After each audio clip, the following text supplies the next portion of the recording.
Days before my 19th birthday, I knew my sister would fabricate some sort of crisis to force my parents to cancel my celebration. It had become a predictable pattern, one I could no longer ignore.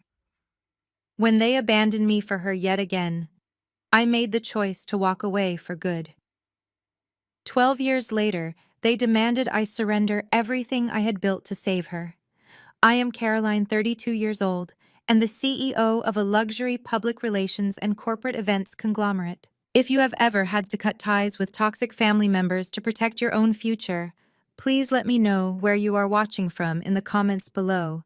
Hit the like button and subscribe if you want to hear how I dismantled their entitlement piece by piece. The Zenith Gala was supposed to be the crowning achievement of my firm's year. We had transformed the grand ballroom of the Peninsula Hotel in downtown Chicago into an immersive experience of midnight blue and silver, raising millions for pediatric cancer research. The room hummed with the energy of the city's elite, the flash of cameras capturing the success of an event I had meticulously planned for 10 months. I was standing near the VIP tables speaking with a major investor when a sharp pain dug into my upper arm. I turned to find my mother, Susan, her perfectly manicured nails biting into my skin through the silk of my evening gown. Cancel this entire event and hand the ballroom over to your sister right now, or we will tell the press you abandoned your family to die in poverty. She hissed the words, her voice a venomous whisper meant only for me. She slammed a thick manila folder onto the pristine white tablecloth of the VIP section. I stared at her, the sudden intrusion jarring against the elegant backdrop of the gala. Behind her stood my father, Richard, his jaw set in that familiar line of arrogant expectation. And there was my sister Brittany, 29 years old, and wearing a dress that looked suspiciously like a knockoff of last season's couture, a smug, expectant smile plastered on her face. "Come on, Caroline!" Brittany whined, her voice carrying that grating, childish pitch she always used when demanding something. "You owe me. You have always been the selfish one, just like when you threw that pathetic tantrum over a stupid birthday dinner while I was having a medical emergency." The absolute audacity of her statement hung in the air between us.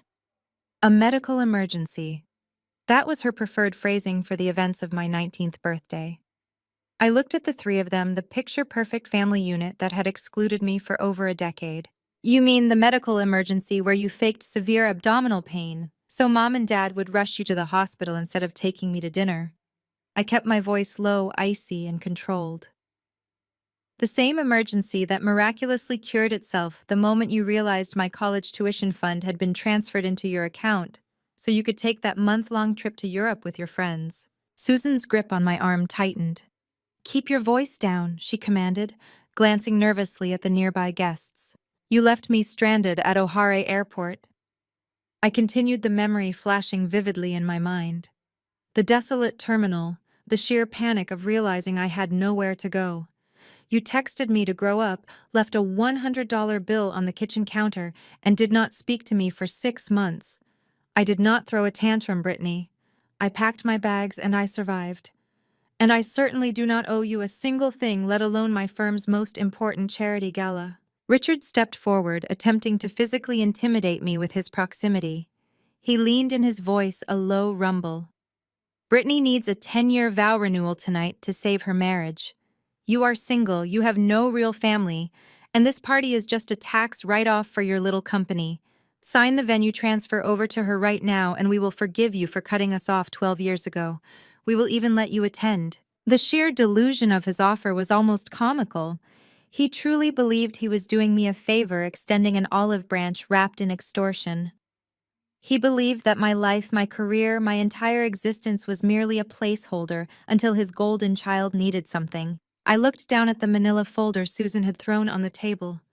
It was a hastily drafted venue transfer agreement, likely drawn up by whatever cheap lawyer they could find on short notice.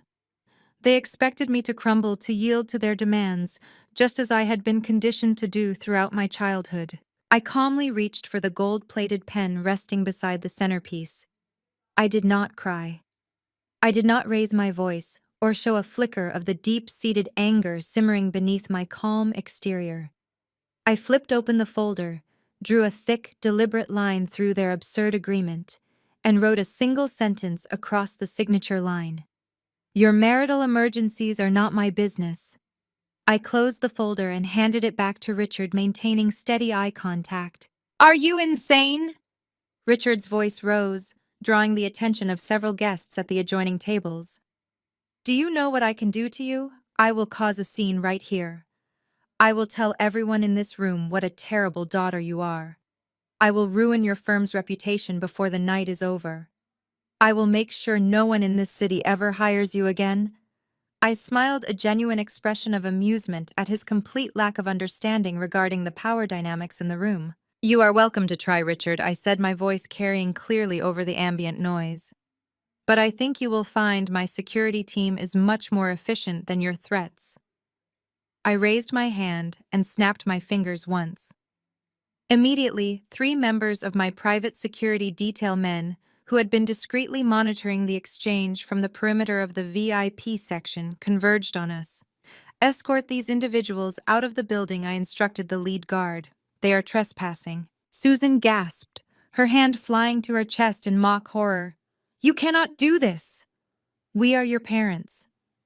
You lost that title 12 years ago, I replied, turning my back on them to signal the end of the conversation. As the security guards firmly but professionally gripped their arms and began guiding them toward the exit, Brittany's smug facade finally shattered. She dug her heels into the carpet, struggling against the guard's hold. Andre is going to sue you for everything you have, she screamed, her voice echoing shrilly across the ballroom, turning the heads of dozens of attendees. He will destroy your little company. You hear me? Caroline, Andre will ruin you. I paused, turning slightly to watch them being forcefully marched through the heavy brass doors of the ballroom. Andre, her husband. The highly successful, notoriously ruthless African-American tech entrepreneur she had married straight out of college. He was brilliant, wealthy, and fiercely protective of his investments. His name was a very real threat, a dangerous variable in an equation I thought I had perfectly balanced. If Andre was involved, this was no longer just a desperate family grasping for a free party venue. It meant they had backing resources and a strategy. The incident at the gala was merely the opening salvo. They had crossed a line moving from personal neglect to professional sabotage, and I knew with absolute certainty that the war had just begun. Richard shifted his weight, stepping into the small space his wife had just carved out at the edge of my table. He wore the same custom navy suit he always wore when he wanted to project absolute authority, the one he used to intimidate local contractors and real estate rivals back in my hometown. But we were not in a suburban country club anymore. We were in the grand ballroom of the Peninsula Hotel in downtown Chicago, surrounded by the most powerful corporate leaders in the city. He leaned forward, placing his hands flat on the pristine white tablecloth, trapping me in my seat. His voice dripped with the kind of practiced condescension he had perfected over 30 years of marriage to my mother. We are not asking you to do the impossible, Caroline, he said smoothly, completely ignoring the fact that his wife's fingernails had just left crescent-shaped indentations in my arm. Brittany needs a 10-year vow renewal tonight. Her marriage is on the rocks, and she needs a grand gesture to remind her husband what they have built together. This venue is already decorated. The catering is already paid for. You just need to have your staff clear out these donors and let us bring our guests inside. I stared at him, genuinely trying to comprehend the sheer scale of their delusion. They wanted me to evict 300 high-net-worth philanthropists from a pediatric cancer fundraiser so my sister could pretend she was happily married under a canopy of imported white orchids. Richard mistook my silence for submission. He offered a tight, patronizing smile, the one he always used right before closing a deal he knew was heavily skewed in his favor. Let us be honest about what this really is, Caroline. You are single. You have no real family of your own to prioritize. This entire party is just a massive corporate tax write-off for your public relations firm. It means nothing to you emotionally, but it means everything to your sister. Sign the venue transfer agreement. Tell the hotel management that the event sponsor has changed. Do this one simple thing for us, and we will forgive you for cutting us off 12 years ago. We will even let you stay and attend the renewal ceremony. The audacity of his words hung in the air, heavy and suffocating. They were offering me forgiveness. They were offering to pardon me for the crime of surviving after they abandoned me at an airport with nothing but a single $100 bill and a suitcase. They had spun the narrative so entirely in their own minds that they actually believed I was the villain who had walked away from them, rather than the daughter they had discarded the second she became an inconvenience to the golden child. I looked at the three of them standing there, a unified front of entitlement. I did not cry. I did not fold into myself the way the awkward, plain 19-year-old version of me would have done. That girl died in an airport terminal a long time ago. I calmly reached out and picked up the heavy gold-plated fountain pen resting beside the floral centerpiece. I pulled the manila folder toward me and opened it. They had actually paid a lawyer to draft a venue transfer agreement. It was filled with dense legal jargon outlining how my firm would assume all financial liability for the night, while surrendering all creative and physical control of the ballroom to Brittany. I did not argue with them.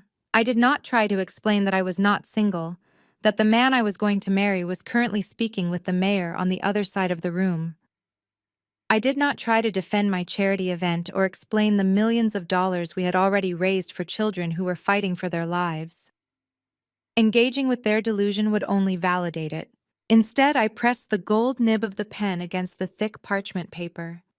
With a deliberate, heavy stroke, I drew a thick line diagonally across the entire page, crossing out every single word of their absurd demands. Brittany gasped, her hand flying to her mouth.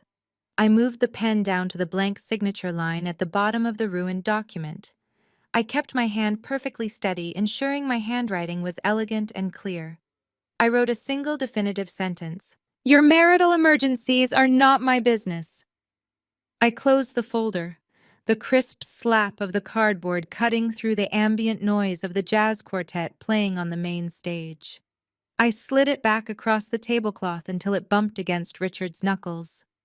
Richard stared at the folder, the patronizing smile slowly sliding off his face, replaced by a dark, volatile shade of red. He realized, perhaps for the first time in his life, that he had absolutely zero leverage over me. "You ungrateful little brat," he hissed, dropping all pretense of civility. His voice began to rise, drawing the curious glances of an investment banker and a tech CEO seated at the adjacent table. "Do you have any idea who you are dealing with? I will cause a scene right here. I will stand in the middle of this ballroom and tell every single one of your wealthy clients exactly what kind of heartless, greedy daughter you are. I will ruin your firm's reputation before the night is over. You will be a laughingstock in this city by tomorrow morning." He was using his ultimate weapon, the threat of public humiliation. For my entire childhood, the fear of a public scene was the only thing that kept my mother and sister in check, and the only thing my father used to control me. He assumed that because I ran a public relations empire, I would be terrified of a scandal. He assumed I would pay any price to keep the peace. I looked up at him and smiled. It was a cold, absolute smile. I raised my right hand and snapped my fingers once. The response was instantaneous. Three men in immaculate dark suits, members of the private elite security detail I had hired specifically for the gala, stepped out from the shadows of the VIP perimeter. They moved with terrifying efficiency, closing the distance in seconds. Before Richard could even draw breath to begin his promised screaming match, two guards flanked him, gripping his arms with a practiced, unbreakable hold. The third guard stepped between me and my mother, using his broad shoulders to physically block her from reaching the table. "Escort these individuals out of the building," I instructed the lead guard, my voice carrying clearly over the music. "They are trespassing, and they are making my guests uncomfortable." "Do not let them back inside," Susan shrieked as the guard placed a firm hand on her elbow, guiding her backward. "You cannot do this. We are your parents. You are making a terrible mistake." The security team did not hesitate. They began marching my family backward toward the grand brass doors of the ballroom. They handled them expertly, keeping their movements swift and controlled, so that it looked to the rest of the room like a minor disruption rather than a full-blown family crisis. As they were physically dragged out of the beautifully lit space away from the wealth and prestige they so desperately wanted to claim as their own, Brittany dug her heels into the thick carpet. Her carefully constructed facade of the tragic suffering wife shattered completely. She fought against the guard's grip, her face contorted with pure, unadulterated rage. "Andre is going to sue you for everything you have!" Brittany screamed, her voice echoing shrilly across the marble foyer, just beyond the doors. "He is going to destroy your company. You hear me? Caroline Andre will ruin you." The heavy brass doors swung shut, cutting off her screeching threat and sealing them out in the cold. I sat back in my chair, smoothing the skirt of my gown, and took a slow sip of my sparkling water. The jazz music swelled, filling the silence they had left behind. Several guests looked in my direction, but I simply offered them a polite, reassuring nod, signaling that the trash had been taken out and the evening would proceed exactly as planned. But beneath my calm exterior, my mind was racing. Brittany's final desperate threat echoed in my head. Andre. Andre was Brittany's husband. He was a highly successful self-made African-American tech entrepreneur who had built a revolutionary software startup from the ground up. He was brilliant, wealthy, and commanded massive respect in the business world. I had only met him once, very briefly, years ago, before I completely severed ties with my family. I remembered him being sharp, observant, and fiercely protective of his assets. The mention of his name introduced a dangerous new variable into the equation. My parents were financially illiterate bullies who relied on intimidation, but Andre was a heavy hitter with infinite resources and an army of corporate lawyers. If Brittany ran back to him and spun a sob story about how her cruel sister had humiliated her and ruined their vow renewal, Andre had the power to make my professional life extremely difficult. If Andre was involved, this was no longer just a desperate family grasping for a free party venue. It meant they had backing. It meant they had resources. The ambush at the charity gala was merely the opening salvo in a war I had not asked for, but one I was absolutely going to finish. The morning sun was just breaching the Chicago skyline when the true scope of my family's retaliation became clear. I was standing in the kitchen of my penthouse, pouring a second cup of coffee, when Liam walked in. He was already dressed in his tailored charcoal suit, but the usual relaxed warmth in his eyes had been replaced by the razor-sharp focus of a corporate litigator preparing for battle. He did not say good morning. He simply slid his tablet across the marble island toward me. "You need to see this right now," Liam said, his voice tight with restrained anger. "They did not just go home and lick their wounds. They went to war." I set my coffee mug down and looked at the screen. My mother and father had orchestrated a highly coordinated, brilliantly malicious social media smear campaign launched simultaneously across every major platform at 3 in the morning. The main post was a video of Susan sitting on a worn, modest-looking couch I did not even recognize.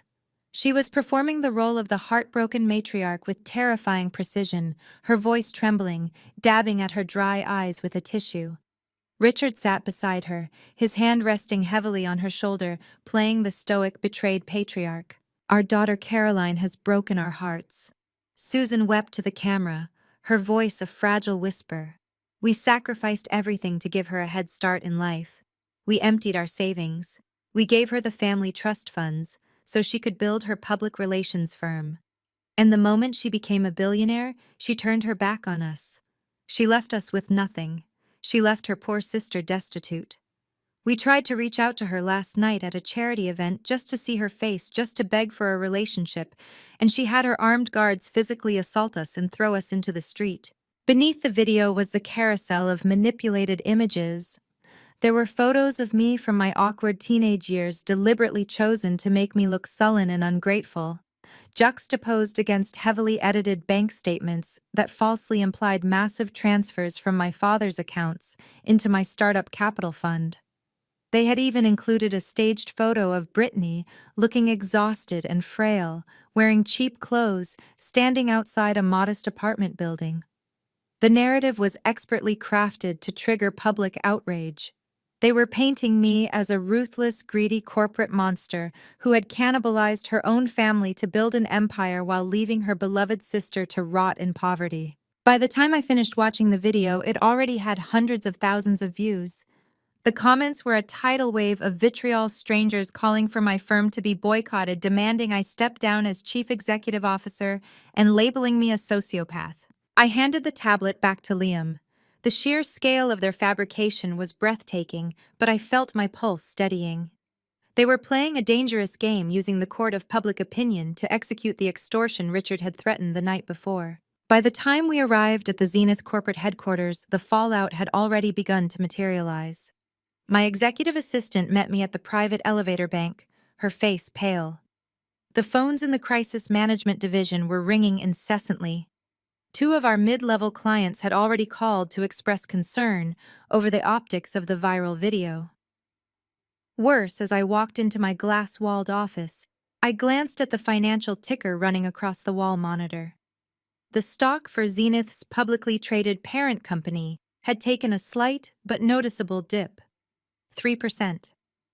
In the corporate world, a 3% drop, based on a personal scandal, was blood in the water.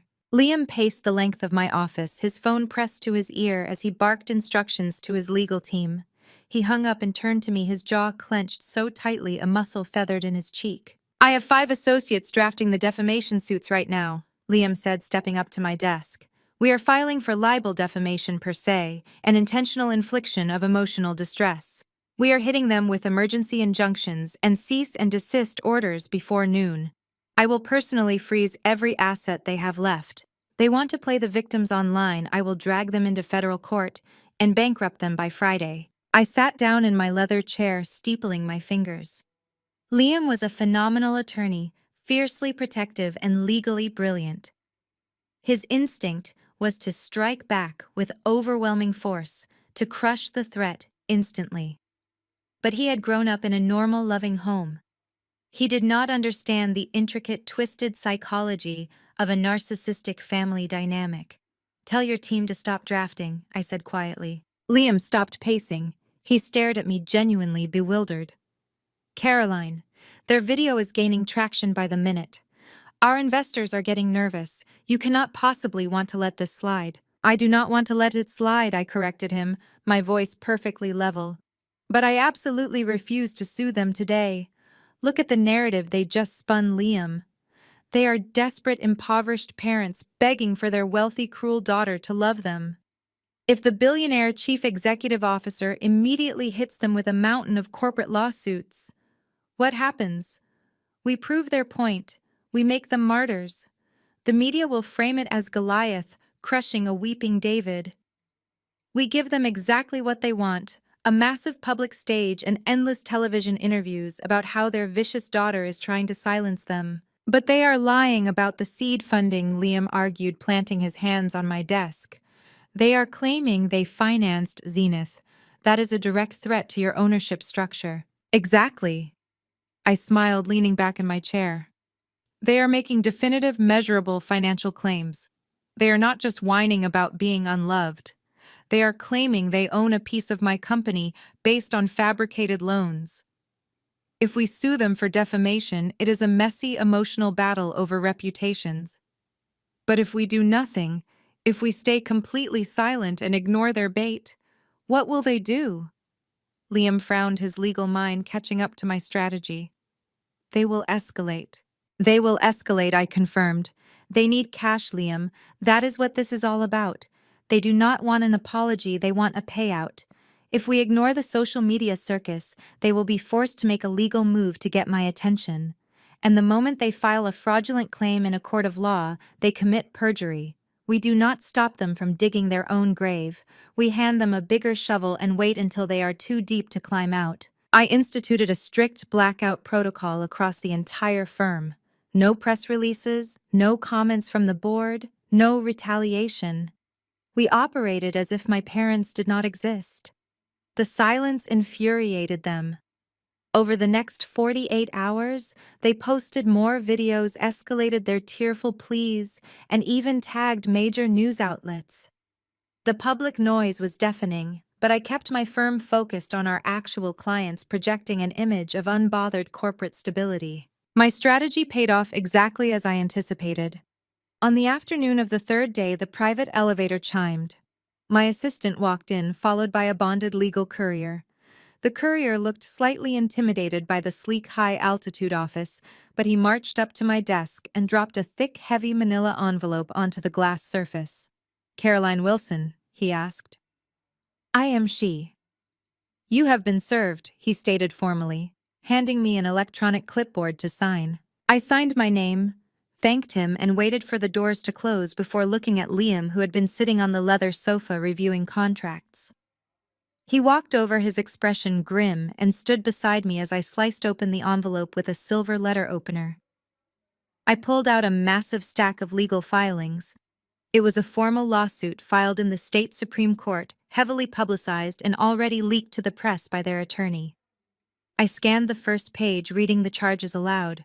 "They are suing me for breach of verbal contract, unjust enrichment, and corporate fraud," I said, a cold laugh escaping my throat. Liam leaned over my shoulder, reading the specific demands. "They are claiming that 12 years ago, Richard liquidated his retirement portfolio to provide you with your initial startup capital. They are claiming Zenith was founded as a family partnership and you illegally transferred the assets into your sole name." I flipped to the prayer for relief section at the back of the document. My eyes locked onto the final demand, and the true motive behind this entire circus snapped into crystal clear focus. "They are demanding 50% equity in Zenith." I read, my voice dropping to a dangerous register. "And they are demanding an immediate emergency cash disbursement of $5 million to prevent the imminent bankruptcy of Aura Lifestyle." Aura Lifestyle was Brittany's vanity project. It was a terribly managed wellness brand that sold overpriced candles and cheap imported yoga mats. She had paraded it around on social media for 2 years, acting like a business mogul. I had assumed Andre was bankrolling her failure, writing off her losses as a minor inconvenience.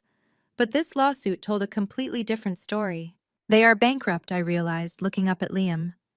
"Brittany's company is going under, and Andre is not bailing her out. That is why they ambushed me at the gala. That is why they needed the vow renewal to impress him.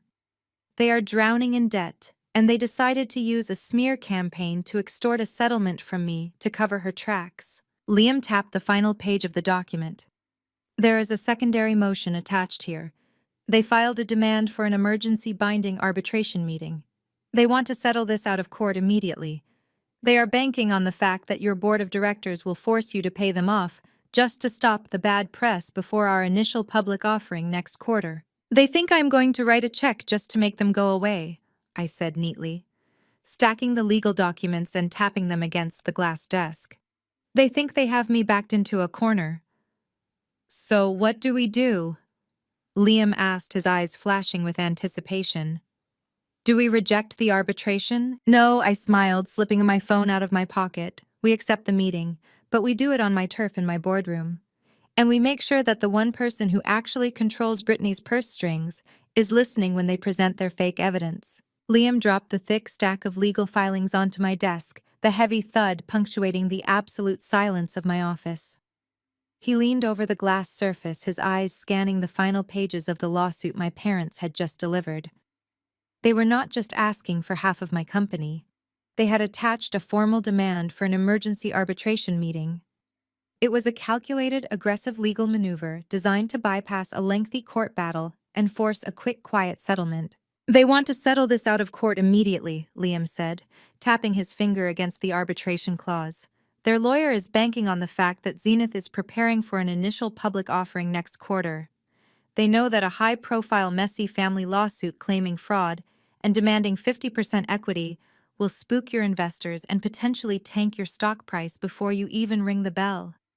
They are using the threat of a public discovery phase as a weapon.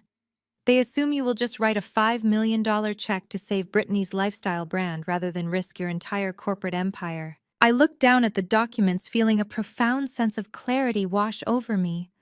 My parents had always relied on intimidation and the fear of public embarrassment to control me. They believed that because I had built a PR conglomerate, I would be terrified of a scandal. They assumed I was still the girl who would do anything to keep the peace. "They want a meeting," I said, my voice steady and completely devoid of the panic they were counting on. "Then we will give them a meeting." But we are not doing this in some neutral mediator's office downtown. We are not hiding in a rented conference room.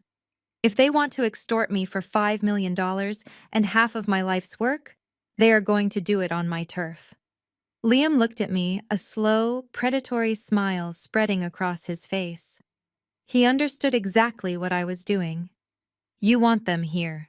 Tell their lawyer we accept the emergency arbitration. I instructed, standing up and walking over to the floor-to-ceiling windows overlooking the Chicago skyline. But tell them the meeting takes place tomorrow afternoon in my executive boardroom on the 50th floor of the Zenith building. They play by my rules on my schedule in my house. If they refuse the venue, tell them we will see them in federal court and I will gladly let the media cover every single second of the discovery phase. Liam pulled his phone from his pocket and immediately began drafting the response to their legal team. They will agree, he said without looking up from his screen. They are desperate for the cash. They cannot afford a drawn-out legal battle, and they know a neutral mediator will take weeks to schedule. They want this done now. As Liam hit send on the email, my private cell phone began to vibrate on the desk. I turned around and looked at the glowing screen. The caller ID displayed my mother's name. Susan had bypassed the lawyers entirely. Do not answer, that Liam warned, stepping toward the desk. Anything you say can be twisted and used in the arbitration tomorrow. Let the attorneys handle all communication from this point forward. I reached out and pressed the green button, putting the call on speakerphone so her voice would echo clearly through my office. I did not say hello. I simply let the line remain open. Caroline, darling. Are you there? Susan's voice drifted from the speaker, dripping with a manufactured, syrupy sweetness that instantly made my skin crawl. It was the tone she used when she was playing the victim for her country club friends, the voice of a long-suffering mother who only wanted the best for her ungrateful child. I remained silent, staring at the phone. I know you are listening, Caroline, she continued, the fake sweetness wavering just slightly. I know you received the papers from our attorney today. I am calling because your father and I want you to understand that we do not want to fight with you. We hate all of this ugly legal business. We just want what is fair. We want what we are owed for sacrificing so much to get you where you are today. You are suing me for 50% of my company based on forged promissory notes, I said, my voice ice cold. There is no sacrifice to discuss, Susan. There is only extortion. The maternal facade vanished instantly. The sharp, vicious edge of her true personality sliced through the speaker. Do not use that tone with me, she snapped, her voice turning hard and condescending. We are doing this for your own good, Caroline. You have clearly lost your way. You have let all this money and power go to your head, and you have forgotten who made you. You always needed our guidance. You were a disaster before we stepped in to help you. Without us, without your father's money and my patience, you would still be that plain, awkward 19-year-old crying at the airport with nothing to your name. She delivered the words like a physical blow, intending to strike at the deepest, most vulnerable insecurity she could find. She wanted to remind me of my lowest point the day they abandoned me. She wanted me to feel small, isolated, and dependent. I looked at Liam, who was staring at the phone with absolute disgust. I did not raise my voice. I did not defend myself or try to explain the reality of my success. I am looking forward to our meeting tomorrow, Susan, I said calmly. Make sure you bring your checkbook. I hit the end call button, severing the connection and plunging the office back into silence. She is trying to rattle you, Liam said, stepping closer to me. She wants you walking into that boardroom tomorrow feeling defensive and insecure. She failed, I replied, picking up the lawsuit documents again. I flipped to the page outlining the specific financial demand they had made regarding Brittany's company. $5 million to save Aura Lifestyle. I tapped my manicured fingernail against the exorbitant number. Liam, look at this demand again, I said, my mind racing as the puzzle pieces began to align. Why are they asking me for $5 million to save Brittany's company? Because the company is failing, Liam replied, stating the obvious. We ran a preliminary background check on Aura Lifestyle this morning. It is bleeding capital. Brittany has burned through millions in terrible inventory decisions and lavish promotional parties. The brand is essentially worthless. I know that I said, pacing behind my desk, But think about the variables. Brittany is married to Andre. Andre is a tech billionaire. His net worth makes my company look like a lemonade stand. If his wife's vanity project is going bankrupt, why is he not just writing a check to cover her losses? $5 million is pocket change to him. Why is my father risking a massive corporate fraud lawsuit to extort the money from me instead of just asking his wealthy son-in-law? Liam frowned, his legal mind analyzing the angle. You think Andre cut her off? I think Andre does not know how bad it is. I realized the strategy forming perfectly in my mind. Andre is ruthless in business. He does not tolerate failure, and he certainly does not tolerate financial mismanagement. If Brittany ran her company into the ground, she would be terrified to tell him. My parents are extorting me to secretly bail Brittany out before Andre looks at her accounting ledgers. They are terrified of what will happen to their meal ticket if Andre decides to leave her over financial ruin. I looked up at Liam, a genuine smile finally breaking across my face. They are using Andre's name to terrify me, but Andre is actually their biggest liability. I walked over to my assistant's desk outside my office. Get me the private contact information for Andre, I instructed her. I do not care who you have to call or what favors you have to pull. I want his direct cell phone number on my desk in the next 10 minutes. My assistant, who was used to executing impossible demands, simply nodded and began typing furiously. 8 minutes later, a single sheet of paper was placed on my desk with a Seattle area code and a private number. I sat down, picked up my phone, and dialed the number. It rang 3 times before a deep, guarded voice answered. Yes, the voice said. Andre, I said, keeping my tone perfectly professional and entirely calm. My name is Caroline. I am Brittany's sister. There was a heavy pause on the line. The silence was thick with calculation. I know who you are, Andre finally replied, his voice devoid of any familial warmth. Though I admit, I am surprised to hear from you. Your family made it exceptionally clear that you wanted nothing to do with us.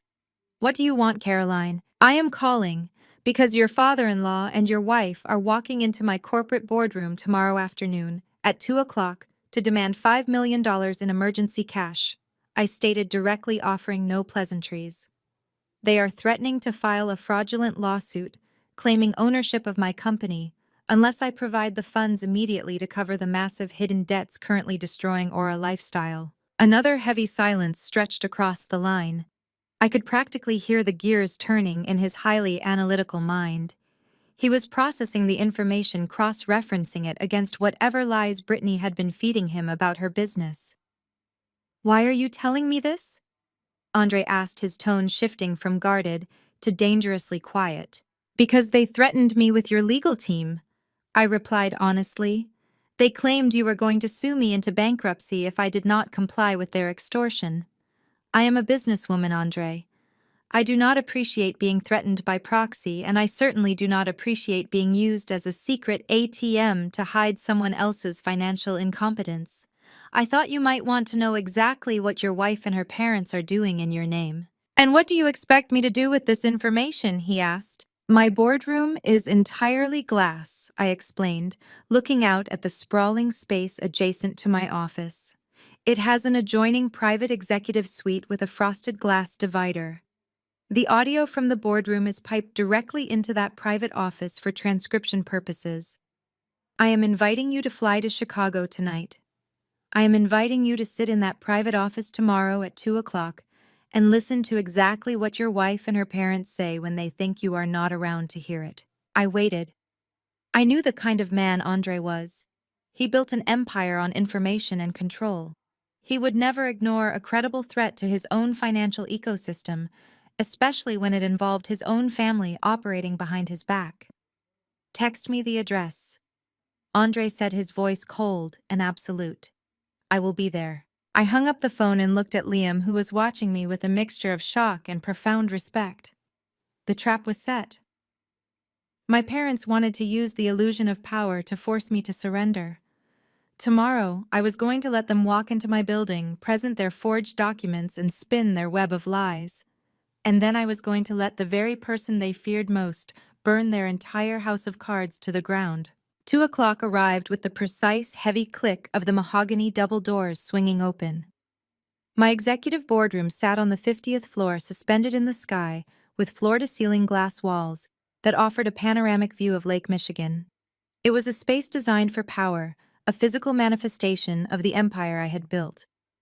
Richard, Susan, and Brittany strutted through those doors, acting as if their names were already on the lease. They did not walk in like plaintiffs arriving for arbitration. They paraded in like conquerors arriving to collect their spoils. Richard wore a smug, self-satisfied grin. His chest puffed out under a suit that was a decade out of date, but pressed to sharp perfection. Susan flanked him, clutching a designer handbag I recognized from Brittany's neglected credit card bills, her chin tilted up in a posture of supreme arrogance. Brittany trailed slightly behind them, her arms crossed over her chest, glaring at my leather chairs as if they offended her. They did not wait for an invitation to sit. Richard marched directly to the head of the massive obsidian conference table, a seat explicitly reserved for the chief executive officer, and dropped his briefcase onto the polished surface with a loud, aggressive thud. I remained seated at the opposite end, my hands resting lightly on the table, watching their theatrical performance. Liam sat to my right, perfectly still, his eyes darting between the three of them, with the predatory patience of a litigator who already knew the verdict. "Let us skip the corporate pleasantries," Caroline Richard declared, snapping the latches of his briefcase open. He pulled out a thick stack of papers and shoved them violently down the length of the table. They fanned out across the black glass, stopping just inches from my folded hands. "We are here to claim what is rightfully ours. You have played the independent self-made billionaire for 12 years, but we all know the truth. You built Zenith on our backs." I glanced down at the papers without touching them. They were crisp, freshly printed copies of what appeared to be vintage financial agreements. The heading on the top page read, "Promissory Note and Equity Transfer Agreement." Susan leaned forward, planting her palms on the table, her eyes glittering with malicious intent. "Do not bother trying to deny it, Caroline. We have the original documents. 12 years ago, when you were absolutely desperate and crying about your little startup, your father liquidated a massive portion of his retirement portfolio to fund you. We gave you the seed capital. Those documents prove that in exchange for that loan, you promised us a 50% equity stake in Zenith Public Relations." I stared at the pages, genuinely marveling at their audacity. They had actually gone to the trouble of manufacturing fake contracts.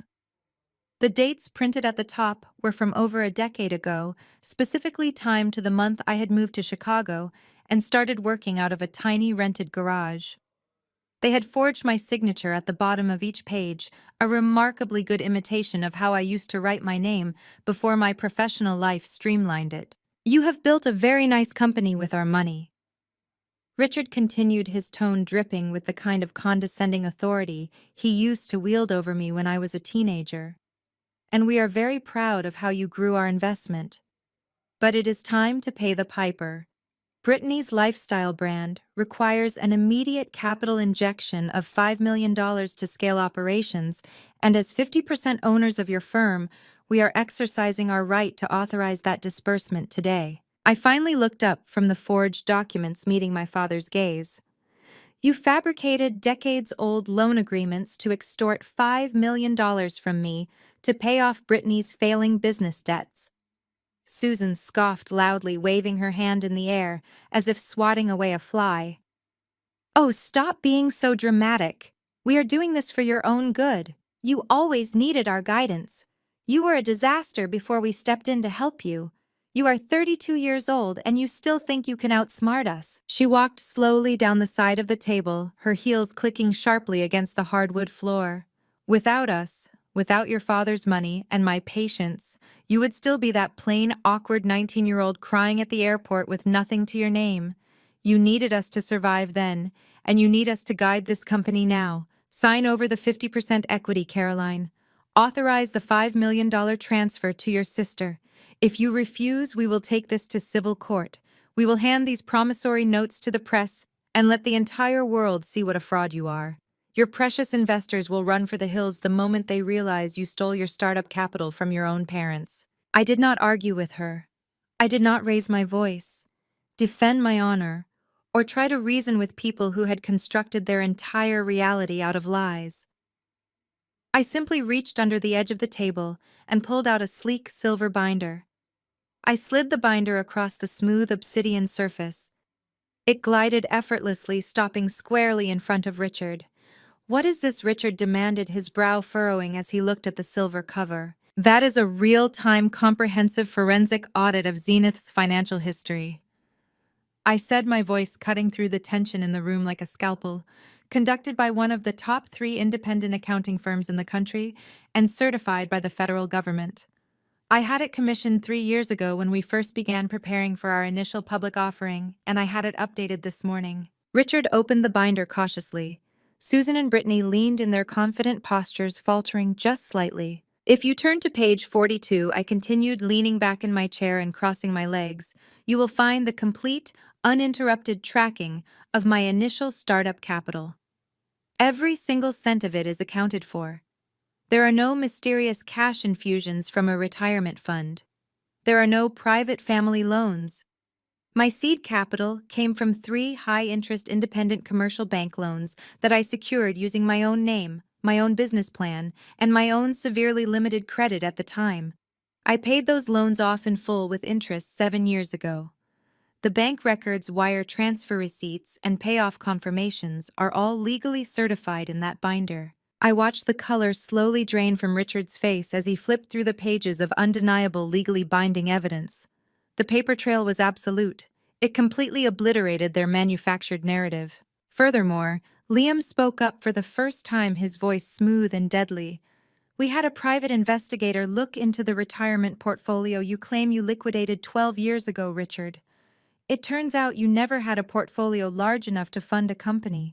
You drained your modest retirement account 14 years ago to pay off a series of bad real estate investments and a country club membership you could not afford.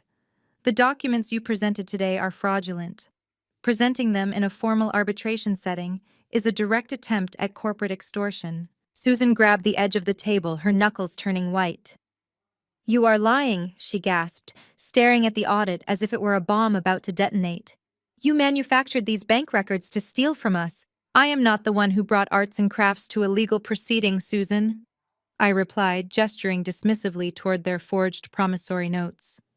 "You cannot rewrite financial history just because your favorite daughter maxed out her credit cards and ran her vanity project into bankruptcy. You have no equity in Zenith, you have no legal standing, and you are definitely not getting $5 million of my money." The silence in the boardroom was absolute. The illusion of power they had walked in with was completely shattered, lying in pieces on the polished black table alongside their useless forgeries. Richard looked physically sick, his eyes darting frantically between the audit and his wife. Susan was breathing heavily, her mouth opening and closing as she searched for a lie big enough to cover the massive hole they had just fallen into. But Brittany could not handle the defeat. Her entire pampered, protected life relied on her parents bullying the world into giving her what she wanted. When she saw her father fold the binder closed in defeat, she completely lost her mind. Brittany lunged forward and slammed both of her hands flat onto the glass table. The impact echoed sharply through the room. Her face was flushed, her eyes wide with a manic, desperate panic. "It does not matter," Brittany screamed, her voice tearing through the quiet boardroom. "You think a stupid bank record is going to save you? You think you can just walk away from us again? Andre's legal team is the best in the state. He has billions of dollars, Caroline. Billions. He will bury you in litigation. He will tie this company up in court for the next 10 years until your investors abandon you and you are completely bankrupt. You are going to give me that money, or my husband is going to destroy everything you have ever loved." I looked at my sister, taking in her red, screaming face and the sheer venom in her eyes. I did not blink. I did not flinch at the mention of her powerful husband. I simply reached under my desk, my fingers finding the small concealed silver button mounted beneath the surface. I pressed it once. Brittany was still screaming, threatening me with the wrath of a man she had been deceiving for years, completely unaware that the frosted glass wall directly behind her was about to clear. The faint mechanized hum of the privacy glass deactivating cut cleanly through the lingering echo of Brittany's screaming. The opaque white frost dissolved into absolute crystal clarity in less than 2 seconds. Brittany was oblivious, her chest heaving as she leaned over the black glass of the conference table, her eyes still locked onto mine with manic hostility. But Richard and Susan had a direct line of sight to the adjoining executive suite. I watched their expressions with a profound sense of satisfaction. The color drained from Richard's face so rapidly, he looked as though he might physically collapse. His jaw, which had been set in a rigid line of arrogant certainty just moments before, fell slack. Susan's hands began to tremble violently.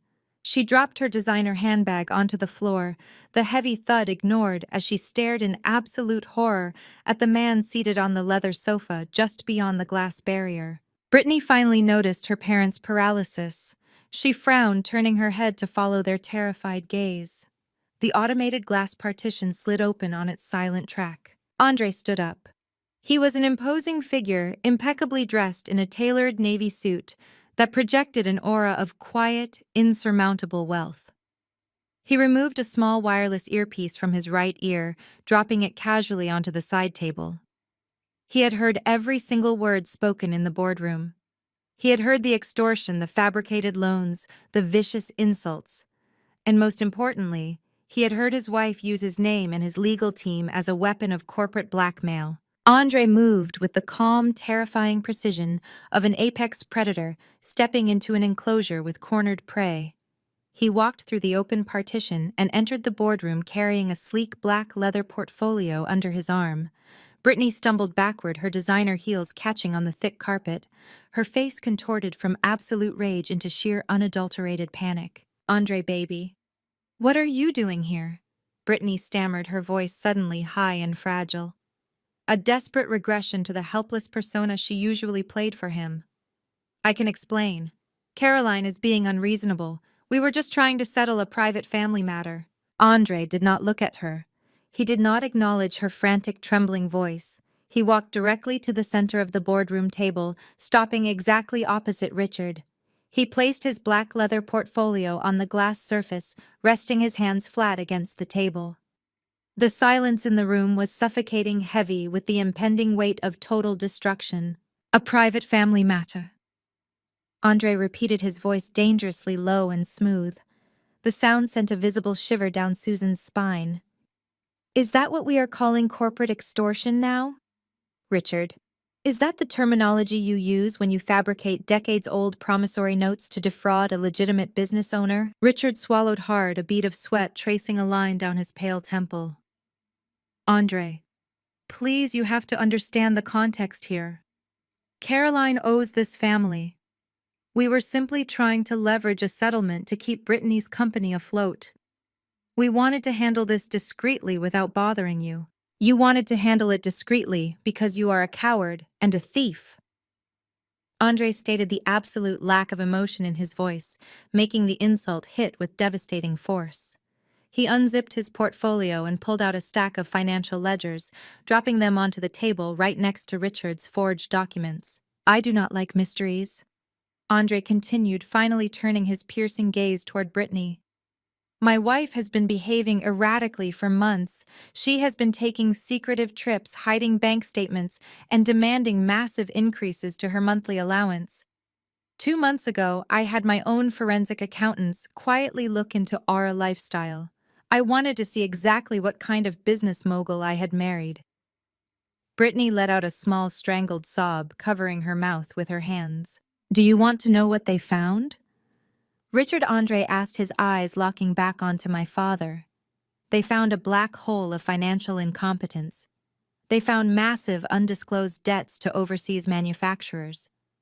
They found that your brilliant daughter had been secretly taking out high-interest short-term commercial loans using my name and my credit profile as a guarantor, without my knowledge or my signature." Susan gasped, stepping away from Brittany as if her daughter had suddenly caught a highly contagious disease.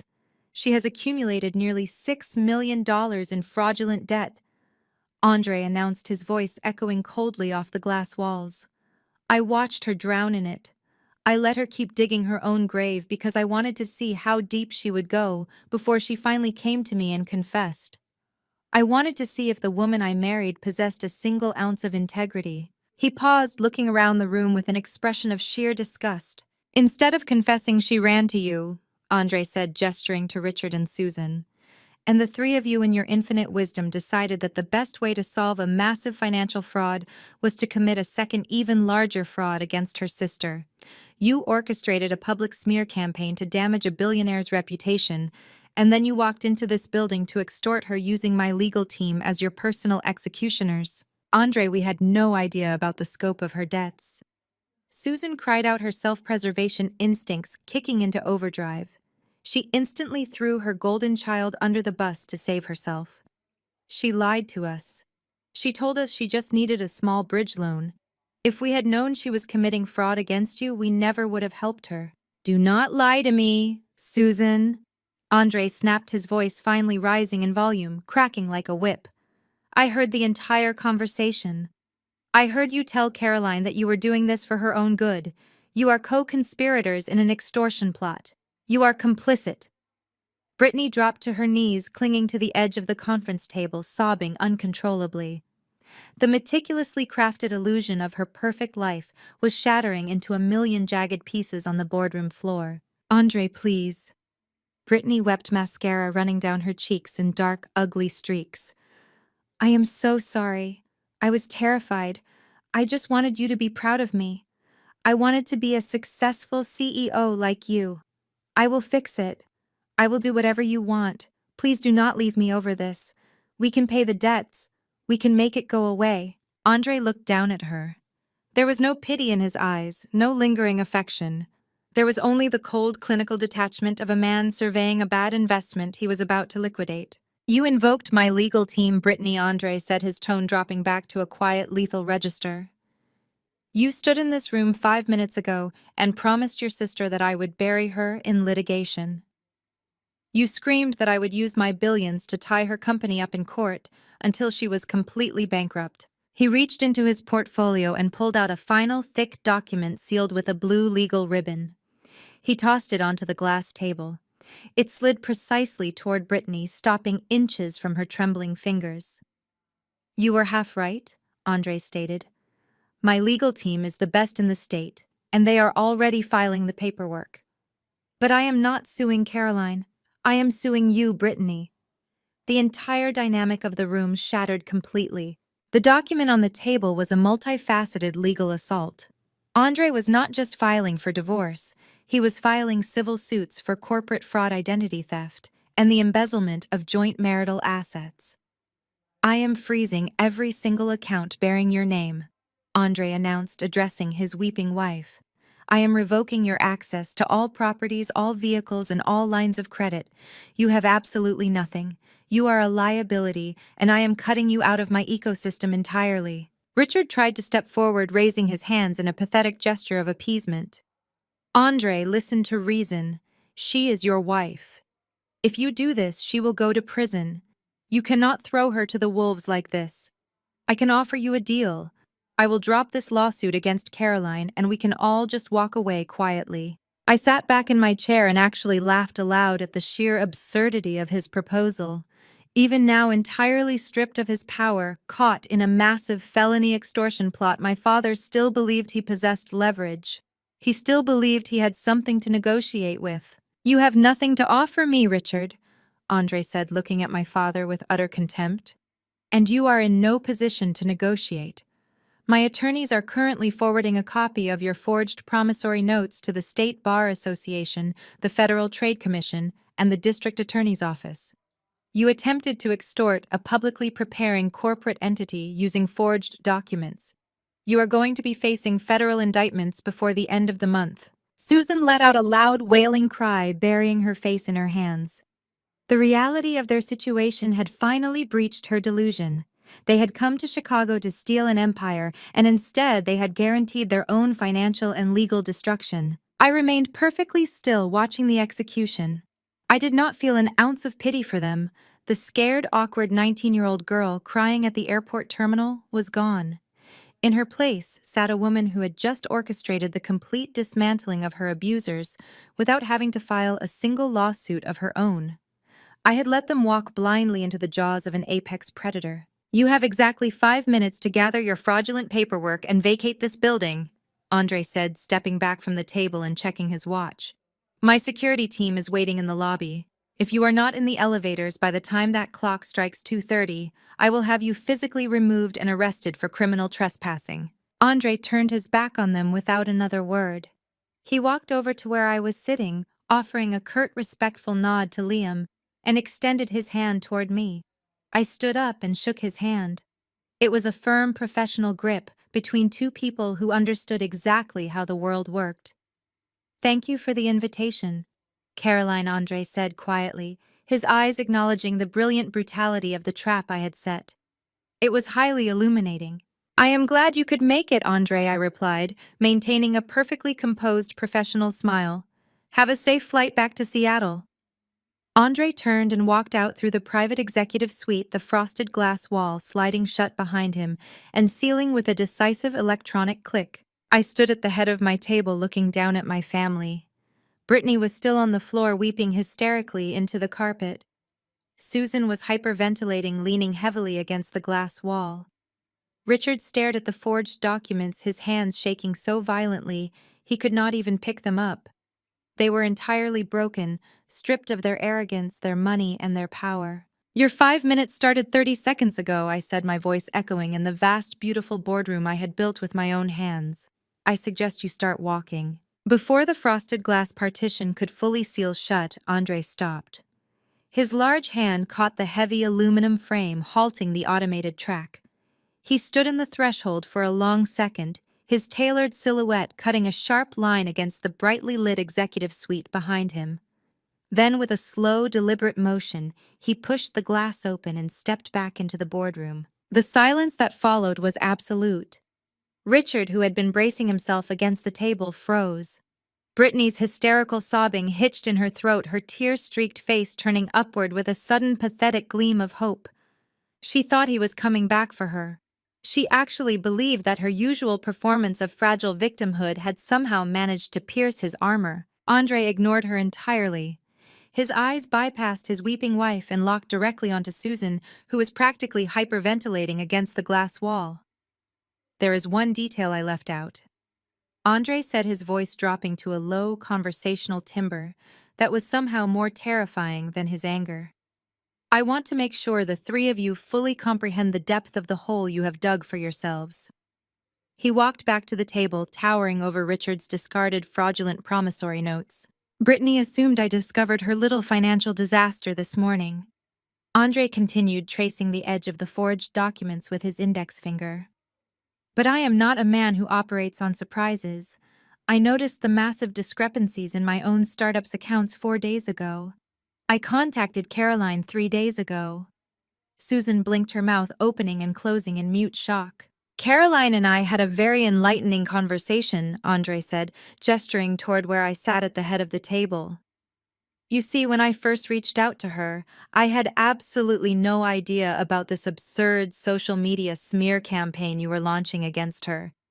I called her because the money missing from my company was being aggressively funneled through a series of shell accounts, and the final destination of those funds traced back to a bank in Chicago. I assumed incorrectly that Caroline might have some insight into her family's sudden influx of untraceable capital. It was Caroline who connected the dots for me. It was Caroline who explained the ambush at her charity gala and the extortion plot you are currently executing." Brittany scrambled to her feet, her hands shaking so violently she had to grip the back of a leather chair just to stay upright. "Andre." "No," she pleaded, her voice cracking. "The money was just a loan. I was going to pay it back. I was going to fix Aura Lifestyle, and then I was going to replace everything I borrowed." "You have to believe me." "Borrowed?" Andre laughed, a sharp, bitter sound that held no humor. "You did not borrow anything, Brittany. You embezzled it." He turned to face her. His features hardened into a mask of pure disgust. "My forensic accounting team did not just look at your failing candle and yoga mat business. They did a deep dive into my own core corporate accounts. You forged my signature on internal disbursement authorizations. You bypassed dual authentication protocols using my private security credentials. You actively and methodically siphoned $7 million from my tech firm over the past 3 years. Richard stumbled backward, his knees hitting the edge of the sofa. 7 million, he choked out the number, clearly vastly exceeding whatever lies Brittany had told him. Andre did not look at him. His gaze remained pinned to Brittany, dismantling her piece by piece. 12 years ago, you faked medical emergencies and emotional crises to drain your parents dry, forcing them to abandon your sister at an airport, just so you could absorb every ounce of their financial and emotional resources. Andre stated, his voice ringing with absolute authority. Caroline warned me about your methodology. She told me exactly how you operate. You create an emergency, you play the victim, and you drain the accounts of anyone foolish enough to protect you. And you did the exact same thing to me. Brittany shook her head frantically, her blonde hair sticking to her wet cheeks. No, no, no, she sobbed, stepping toward him. I love you, Andre. I did not do it to hurt you. I just needed help. You needed to fund a delusion, Andre corrected her brutally. I saw the forensic trace on the wired funds. You did not just use my company's money to cover your mounting credit card debts. You did not just use it to patch the bleeding holes in your vanity project. You funneled millions directly into Richard and Susan's personal bank accounts. The air in the boardroom seemed to vanish. I sat perfectly still, my hands resting lightly on the glass table, watching the devastating truth detonate. You stole from my company to finance their lavish country club lifestyle. Andre continued, stepping towards Susan and Richard, who were now visibly trembling. You paid their exorbitant mortgage on a house they could not afford. You leased their luxury vehicles. You funded their European vacations. For 3 years, the two of you have been playing the role of wealthy, successful socialites, boasting to your friends about your brilliant real estate investments. But you had no investments. Your entire existence was subsidized by money your daughter stole from my company. Richard raised a shaking hand, his face a sickly shade of gray. Andre, I swear to God we had no idea where the money was coming from. Brittany told us it was her own profits. She told us Aura Lifestyle was booming. We thought she was just being generous. You thought she was generous? Andre scoffed, a dark, dangerous smile pulling at his mouth. You are a former real estate developer, Richard. You know exactly how to read a financial statement. You knew her company was a laughingstock. You knew she had zero liquid capital. You deliberately looked the other way because it was convenient for you. You willingly accepted millions of dollars in stolen funds because you were too arrogant to admit you were broke and too lazy to get real jobs. He turned back toward the door, having delivered the final fatal blow. The FBI already has the financial trace, Andre said casually, pausing at the threshold. Receiving stolen corporate funds across state lines is a federal offense. The IRS will be looking into the undeclared income, and my legal team will be pursuing civil asset forfeiture for everything you currently own. Your cars, your house, your country club memberships, everything you bought with my money belongs to me now. He looked at Brittany one last time. My assistant has packed 2 suitcases of your clothing. They have been left on the curb outside the Seattle estate. The locks have been changed, and my security team has your photograph. If you come within 500 feet of my property, you will be arrested. With that, Andre finally stepped through the doorway. The frosted glass panels slid shut, sealing seamlessly and hiding him from view. The boardroom was plunged into a heavy, suffocating silence, broken only by the sound of Brittany's ragged, gasping breaths. She sank to the floor, curling into a tight ball on the premium wool carpet, her entire world completely incinerated. I remained in my chair at the head of the table. I smoothed the lapels of my blazer and took a slow, deliberate sip of my water. The view of the Chicago skyline behind me felt particularly vibrant today. Your 5 minutes are officially up, I announced, my voice slicing through the heavy air with crisp precision. I expect you to be out of my building before my security team comes up here to physically remove you. Richard did not move. He was staring at the floor, completely paralyzed by the reality of federal indictments and total financial ruin. His shoulders were slumped, his posture broken. The arrogant patriarch was gone, replaced by a terrified, destitute old man. But Susan was a different breed of monster. While Richard crumbled and Brittany wept, Susan's survival instincts flared to life. She possessed a terrifying ability to adapt to instantly rewrite reality to suit her needs. She had just watched her primary source of income disappear. She had watched her golden child get exposed as a criminal. She was facing federal prison. And she knew with absolute certainty that I was the only person left in the world with the power and the resources to save her. Susan slowly peeled herself away from the glass wall. She smoothed her skirt, brushed a stray lock of hair behind her ear, and took a deep, shuddering breath. When she looked up at me, the malicious sneer was gone. The arrogant entitlement had vanished. Her eyes filled with fresh, glistening tears, and her face softened into an expression of profound maternal tragedy.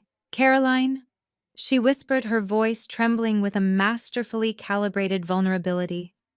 She stepped away from Richard and walked slowly toward my end of the table, ignoring Brittany completely. "Caroline, my beautiful, brilliant girl." She reached out her hands, hovering just inches from mine, though she did not dare touch me. "I am so sorry," Susan wept, the tears spilling perfectly down her cheeks. "You have to believe me, I had absolutely no idea what Brittany was doing. She lied to us. She manipulated us just like she manipulated Andre. She told us those funds were legitimate. She told us she was successful. You know how she is, Caroline. She has always been so troubled, so deceitful." I watched her, genuinely mesmerized by the sheer sociopathy of her performance. Less than 10 minutes ago, she had told me I was an awkward, pathetic failure who needed her guidance. Now she was throwing her beloved golden child to the wolves without a second thought. "We were desperate," Caroline Susan continued, her voice pleading. "Your father and I were terrified of losing everything. When Brittany offered to help us, we were just so relieved. We were blind to her manipulation." "But you," she smiled through her tears, looking at me with manufactured awe. "You saw right through her. You always were the smart one. You always were the strong one." She leaned closer, lowering her voice to a conspiratorial, desperate whisper. "You have to help us, Caroline. You have to protect us from this. Andre is going to destroy your father and me for something Brittany did. We are your family. We are your parents. You have all these resources, all these brilliant lawyers. You can make this go away. We will do whatever you say. We will publicly apologize. We will release a statement retracting everything we said online. Just please, Caroline, please do not let them send us to prison." Susan looked at me, her eyes wide with desperate, pleading hope. She was banking on the one thing she believed she still controlled, the lingering inherent desire of a discarded daughter to finally earn her mother's love. She thought that if she praised me, if she finally acknowledged my strength and begged for my protection, I would fold. I looked at her tear-stained face, then glanced at Richard, who was watching us with pathetic, fearful eyes, and finally at Brittany, who was still sobbing on the floor. The entire toxic ecosystem of my childhood was laid bare before me, stripped of its power and begging for mercy. I smiled. It was a cold, radiant, absolute smile. I did not get the chance to answer her pathetic plea. The electronic chime of the glass partition track hummed again, cutting sharply through the heavy silence of the boardroom. The thick frosted door, which had just sealed Andre out of the room, abruptly slid backward along its rails. Andre stepped back into the threshold. He had a heavy-bound leather ledger in his hand, a physical document he had apparently retrieved from his security detail waiting in the outer executive suite. Seeing Andre return, Susan experienced a psychological shift so rapid and jarring, it was almost mesmerizing to witness. The moment she realized my cold, radiant smile offered absolutely no sanctuary, and the moment she saw Andre stepping back into the room, her survival strategy altered completely. The manufactured tears vanished. Her trembling lower lip instantly steadied. The posture of a broken, desperate mother evaporated into thin air, replaced immediately by the rigid, haughty stance of an aristocratic matriarch whose patience had been severely tested. She turned her back on me, entirely dismissing my existence once again, and focused her sights squarely on the man who had just dismantled her life. She was going to attempt to gaslight a billionaire forensic expert. "Andre, you are severely overreacting," Susan declared, her voice ringing out with a sharp, condescending clarity. She lifted her chin, adopting a tone usually reserved for scolding a particularly slow-witted servant. She took a step toward him, waving her hand dismissively at the air between them, as if swatting away his accusations.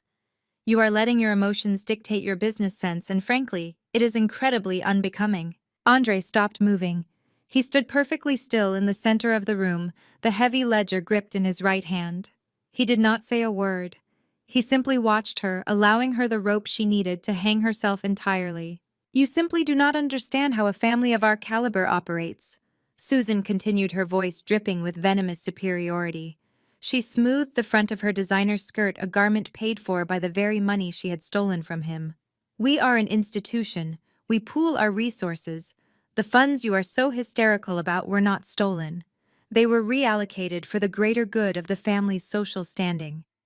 A standing, I might add, that heavily benefits you. Brittany whimpered from the floor, clutching her knees to her chest, but Susan ignored her. She was entirely focused on reclaiming her dominance over Andre. You build software, Susan sneered, weaponizing his profession as if it were a dirty word. You sit behind screens and look at numbers. You lack refinement. You lack pedigree. Before you married Brittany, you were just another classless computer nerd with a bank account, but absolutely no social legitimacy. We brought you into our world. We gave you access to our country clubs, our network, our elite circles. We provided you with a beautiful, cultured wife who elevated your status in high society. She took another step closer to him, her eyes narrowing into slits of pure narcissistic delusion. That money was an investment in the infrastructure of your own social elevation, Susan stated, stating this absolute absurdity as if it were an undeniable law of physics. You should be down on your knees thanking us. You should be grateful we accepted you into our circle. Without our family name attached to yours, you would be nothing but a wealthy nobody. You owe us that capital, Andre. It is the cost of admission to our world. I sat back in my leather chair, genuinely captivated by the sheer magnitude of her delusion. It was a masterclass in psychological manipulation. She was caught red-handed with $7 million in embezzled funds facing federal prison, and her defense was to look the victim directly in the eye and tell him he should be grateful she robbed him. She truly believed that her fabricated social prestige was a currency more valuable than actual millions. Andre let her finish. He allowed her words to hang in the air, echoing off the obsidian table and the glass walls. He did not raise his voice. He did not flush with anger. His face remained a mask of absolute terrifying calm. He walked slowly toward Richard, bypassing Susan entirely, as if she were nothing more than a minor obstruction in his path. Richard shrank back against the sofa, his eyes wide with terror as the massive man approached him. Andre lifted the heavy bound leather ledger and dropped it squarely onto Richard's chest. Richard gasped, his arms automatically coming up to catch the thick book before it fell to the floor. The heavy thud of the leather hitting Richard's chest sounded like a judge's gavel falling. I built my company from the ground up. Andre said, his voice vibrating with a quiet, lethal intensity that commanded the absolute attention of every atom in the room. I slept on concrete floors. I coded until my eyes bled. I built an empire with my own hands and my own intellect. You leached off it. He turned his head slightly, his piercing gaze finally locking onto Susan. The temperature in the boardroom seemed to drop 10 degrees. You have no circle, Susan, Andre stated, methodically dismantling her entire reality with cold surgical precision. Your country club membership was revoked 3 weeks ago because you bounced the renewal check. Your elite network laughs at you behind your back because you wear last season's collections and constantly try to grift free meals at charity galas. You have absolutely zero social standing. You are a pair of bankrupt, desperate parasites who used your daughter as a Trojan horse to infect my bank accounts. Susan's mouth fell open. The blood drained from her face, leaving her pale and drawn.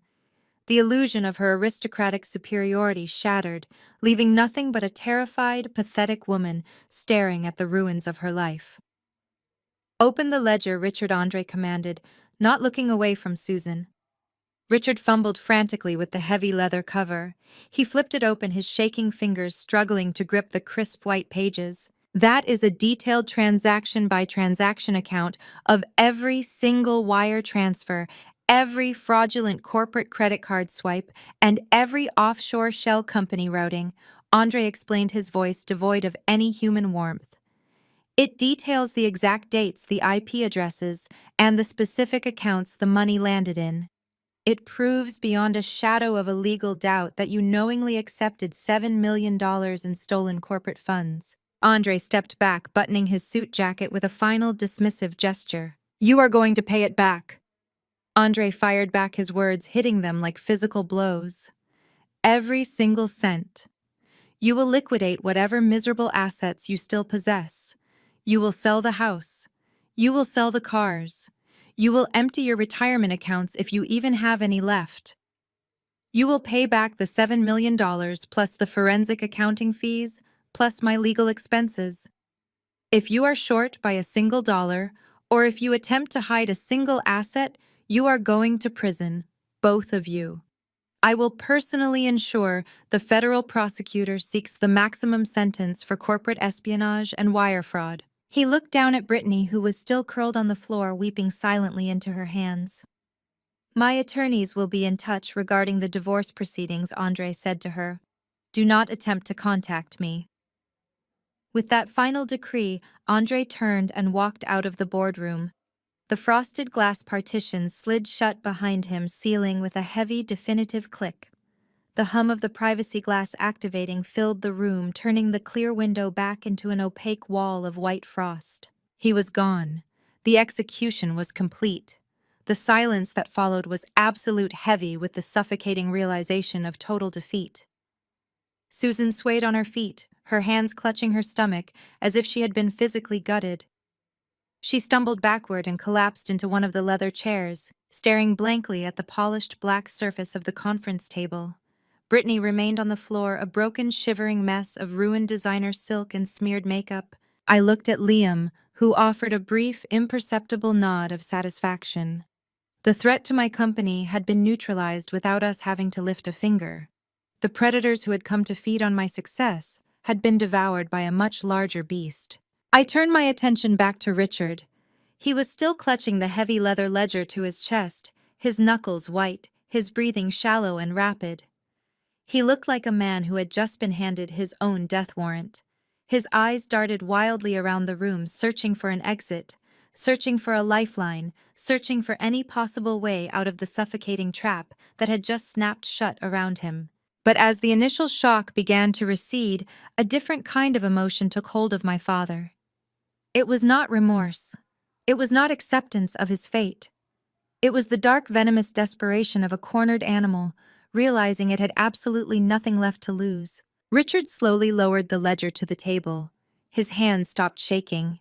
The terrified, pathetic demeanor vanished, replaced by a cold, calculating malice that I remembered all too well from my teenage years. He slowly straightened his spine, pushing himself off the sofa and standing up to face me. He looked at his weeping daughter on the floor. He looked at his catatonic wife in the chair. Then he locked his dark, furious eyes directly onto mine. Cornered, utterly defeated, and facing the absolute certainty of federal prison, Richard resorted to his final, dirtiest trick. He reached a steady hand into the breast pocket of his outdated, perfectly pressed suit. He did not pull out another forged promissory note. He did not pull out a legal threat from Andre. You think this is over, Caroline? Richard asked, his voice dropping to a harsh, gravelly whisper that echoed menacingly in the quiet room. You think you can just sit there in your glass tower and watch us burn? He withdrew a small, sleek, black USB drive from his pocket and held it up between his thumb and forefinger. The silver metal connector caught the light from the floor-to-ceiling windows. If we are going down, Caroline, Richard stated, a horrific, triumphant smile twisting his features, you are going down with us. This drive contains an entire archive of manufactured emails and doctored financial logs.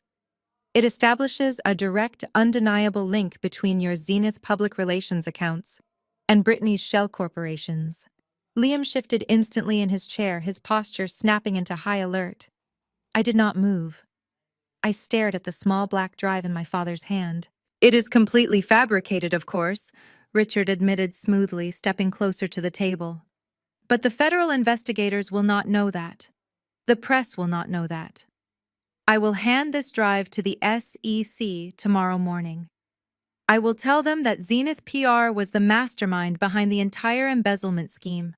I will tell them you orchestrated the fraud to funnel Andre's money into your own startup. By the time your expensive lawyers prove the documents are fake, your reputation will be permanently destroyed. Your initial public offering will be canceled. Your investors will flee. You will lose everything you have built, Caroline. He tossed the USB drive onto the black glass table. It clattered sharply, sliding to a halt exactly halfway between us. Pay Andre his $7 million, Richard demanded, leaning over the table, his eyes burning with toxic, hateful desperation. Pay off your sister's debt today, or I will ensure Zenith Public Relations dies right alongside Aura Lifestyle. My cold, radiant smile did not waver as Richard's desperate ultimatum echoed against the glass walls of the boardroom. He stood there, chest heaving, his hand hovering over the small black USB drive, resting on the obsidian table. For a fraction of a second, I almost admired his sheer, unadulterated audacity. Cornered, facing federal prison and total financial ruin, his instinct was not to beg for mercy but to double down and attempt to extort the executioner. But you are thinking too small, Caroline. Richard hissed, his voice dropping into a register of conspiratorial malice. He leaned his weight onto his palms, pressing them flat against the glass surface, bringing his face closer to mine. You think this drive just holds some fabricated invoices, linking Zenith to Aura Lifestyle? You think I would walk into this room without a guaranteed kill shot? He tapped the plastic casing of the drive with one trembling fingernail. The sharp click sounded loud in the tense silence of the room. I know exactly how initial public offerings work, Richard said, a nasty, victorious sneer twisting his lips.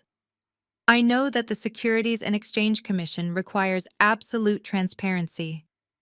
I know that the slightest hint of executive misconduct during your quiet period will trigger an automatic suspension of the entire public offering.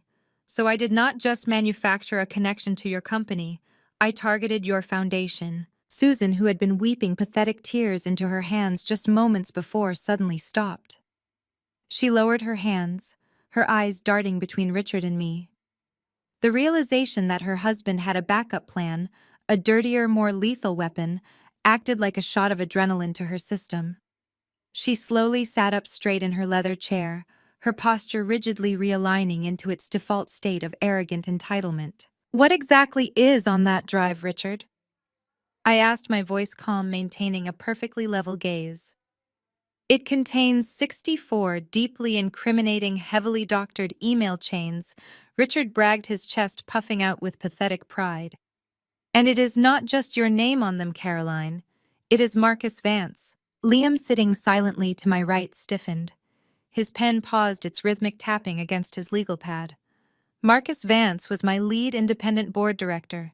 He was a titan in the Chicago financial sector, a man whose pristine reputation had single-handedly secured our primary underwriter for the upcoming IPO. That is right, Richard noted, catching Liam's reaction and feeding off it. I hired a very expensive, very discreet private investigator who specializes in digital acquisitions. We compromised Marcus's personal servers. We gained access to his private correspondence. We took his actual digital signature and embedded it into a fabricated dialogue with Brittany. Brittany sniffled from the floor, pushing herself up onto her knees. She wiped the smeared mascara from her cheeks, her eyes widening as she watched her father go to war for her. If I send this drive to the SEC, Richard continued, his voice rising in volume and confidence, the narrative will be undeniable. It will show that Marcus Vance personally authorized the embezzlement from Andre's tech firm.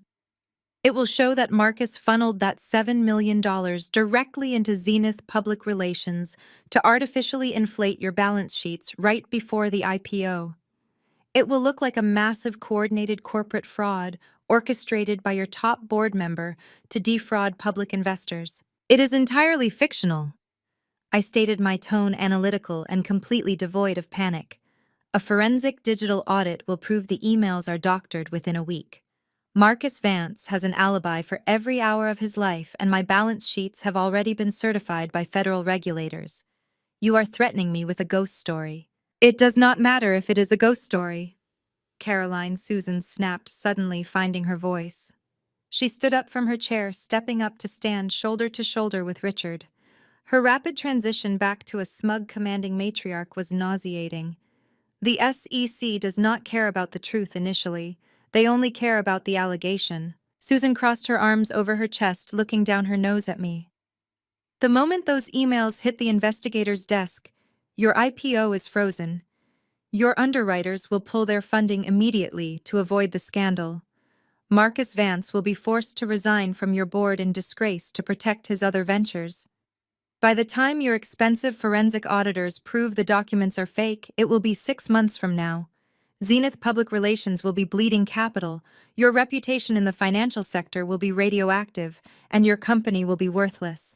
She smiled, a thin, cruel line that mirrored the expression she used to wear when she locked me out of the house for minor infractions during my childhood. You can beat us in court eventually, Caroline, but we will destroy your company before you ever reach a judge. Richard nodded, emboldened by his wife's support. We hold your entire future on this little piece of plastic, Caroline. Andre thinks he has the upper hand, but he is just a collateral casualty in this. You are the one with an empire to lose today. So here is how this is going to work. Richard commanded, his voice dripping with the absolute delusional certainty of a man who believed he had just checkmated a grandmaster. You are going to use your own personal funds to pay Andre the $7 million Brittany owes him. You will wire the money today. He held up a second finger. Then you will get Andre on the phone. You will tell him that if he files a single criminal charge against your sister, or against us, you will personally ensure that Zenith's legal team buries his tech firm in retaliatory lawsuits. You will force him to drop the divorce proceedings. You will make him stay with Brittany and maintain her lifestyle. I looked at Brittany. She was actually nodding along with her father's demands, her face bright with a sickening, hopeful desperation. She truly believed that I could and would force a billionaire to remain in a fraudulent, loveless marriage just to protect her fragile ego. And finally, Richard said, leaning forward and tapping the glass table with a heavy, rhythmic thud, "Because you have proven that you cannot be trusted to support your family voluntarily, we are going to formalize this arrangement. You are going to sign a binding equity transfer.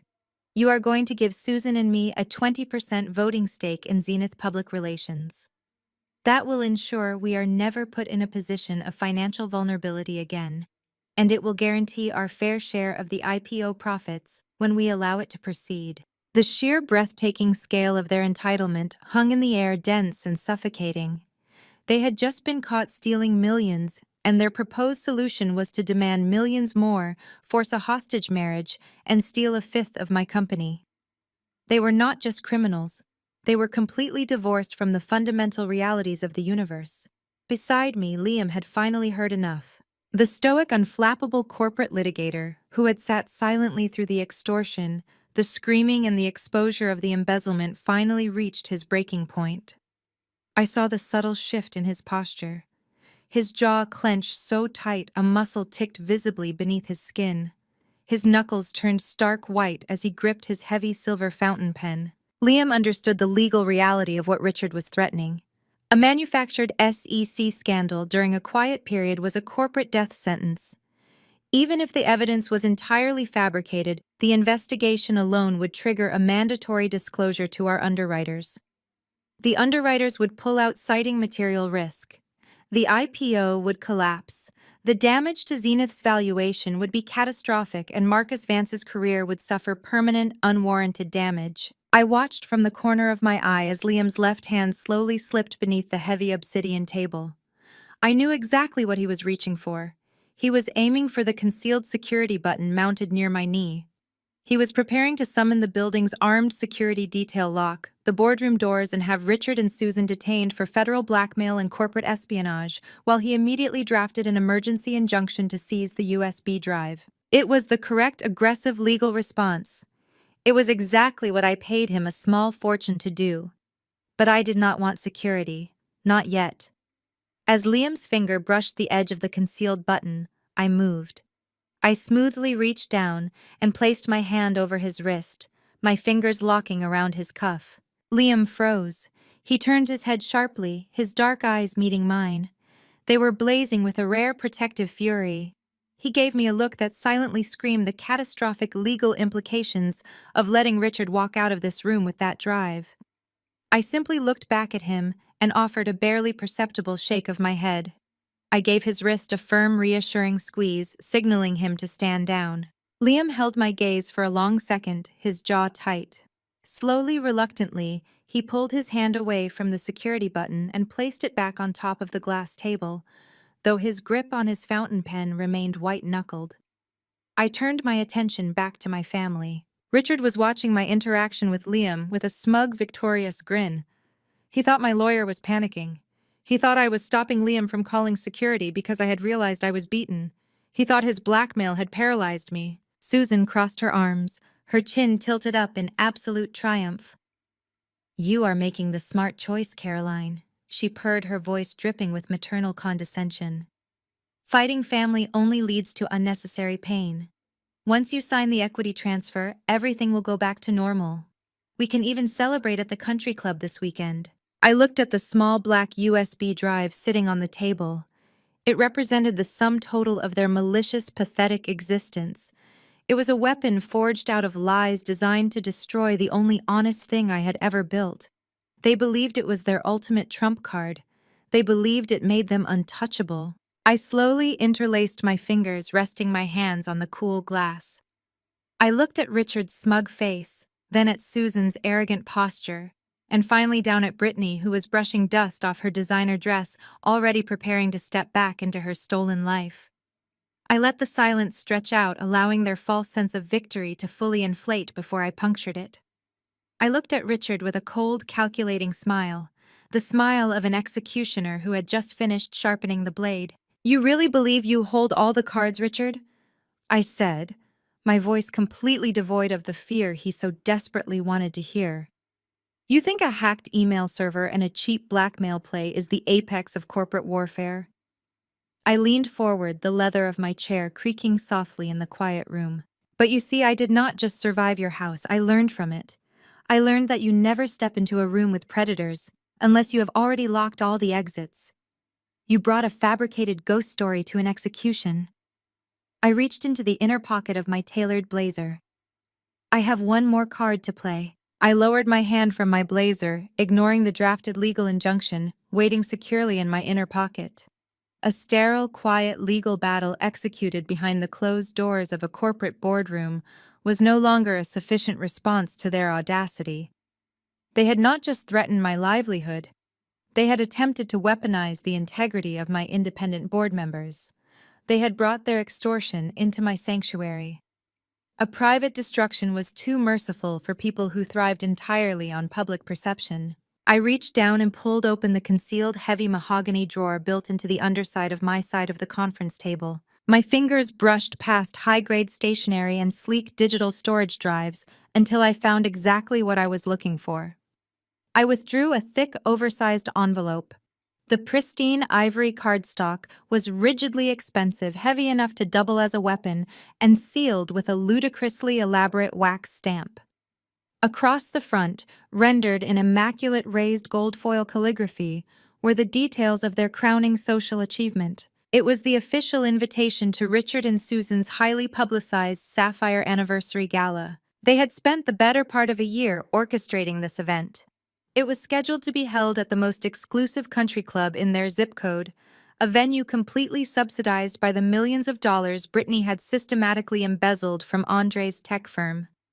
They had invited everyone of consequence in their social stratosphere.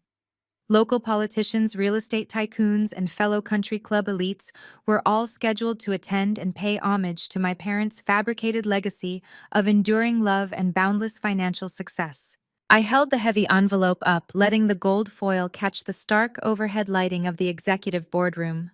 Susan's eyes darted toward the ivory cardstock, her brow furrowing in momentary confusion. Richard stared at it, the smug, victorious grin on his face faltering for a fraction of a second as he tried to calculate the trajectory of my play. I flicked my wrist and tossed the invitation down the length of the obsidian table. The heavy envelope glided across the smooth black glass with a soft, quiet hiss. It slid past Richard's fabricated USB drive and came to a dead stop mere inches from his folded hands. The wax seal gleamed under the recessed lighting, a physical manifestation of their desperate, rotting vanity lying right next to the instrument of their attempted blackmail. I am not going to negotiate the terms of a hostile corporate takeover while my sister weeps into my carpet. I stated, my voice echoing with a cold, absolute finality. And I will certainly not be blackmailed in my own office. I leaned forward, planting my forearms on the table, locking my gaze entirely onto Richard. You have laid out your terms very clearly, Richard. You want me to liquidate $7 million of my own personal capital to cover your daughter's criminal embezzlement. You want me to force a billionaire to remain in a fraudulent marriage against his will.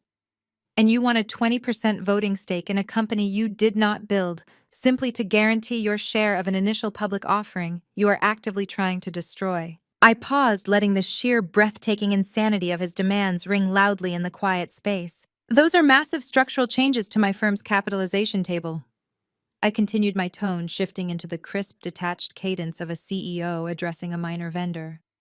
Liquidating that volume of cash and transferring 20% of Zenith Public Relations requires formal board approval, restructuring protocols, and mandatory quiet period disclosures to our underwriters. It is not a transaction that can be executed on a Tuesday afternoon simply because you walked in here and threw a temper tantrum. Richard's posture stiffened. He looked at the gold-foiled envelope, then back up at me, his eyes narrowing as he tried to process the logistical reality I was forcing upon him. We will give you our final answer at your party on Saturday, I announced, delivering the ultimatum with total, unyielding authority. The silence that gripped the boardroom was absolute. Susan's sharp intake of breath was the only sound. She stared at me, her mind visibly racing as she processed my words. She did not hear a delay tactics. She did not hear a calculated trap. Her narcissistic delusion acted as a perfect, impenetrable filter against reality. She heard exactly what she wanted to hear. She heard capitulation. She believed that the threat of the SEC scandal had successfully paralyzed me. She assumed I was simply buying time to navigate the bureaucratic red tape required to hand over my company and pay off her debts. A slow, sickeningly triumphant smile spread across Susan's face. She reached out and placed a manicured hand over Richard's arm, giving it a firm, victorious squeeze. That is a very sensible timeline, Caroline.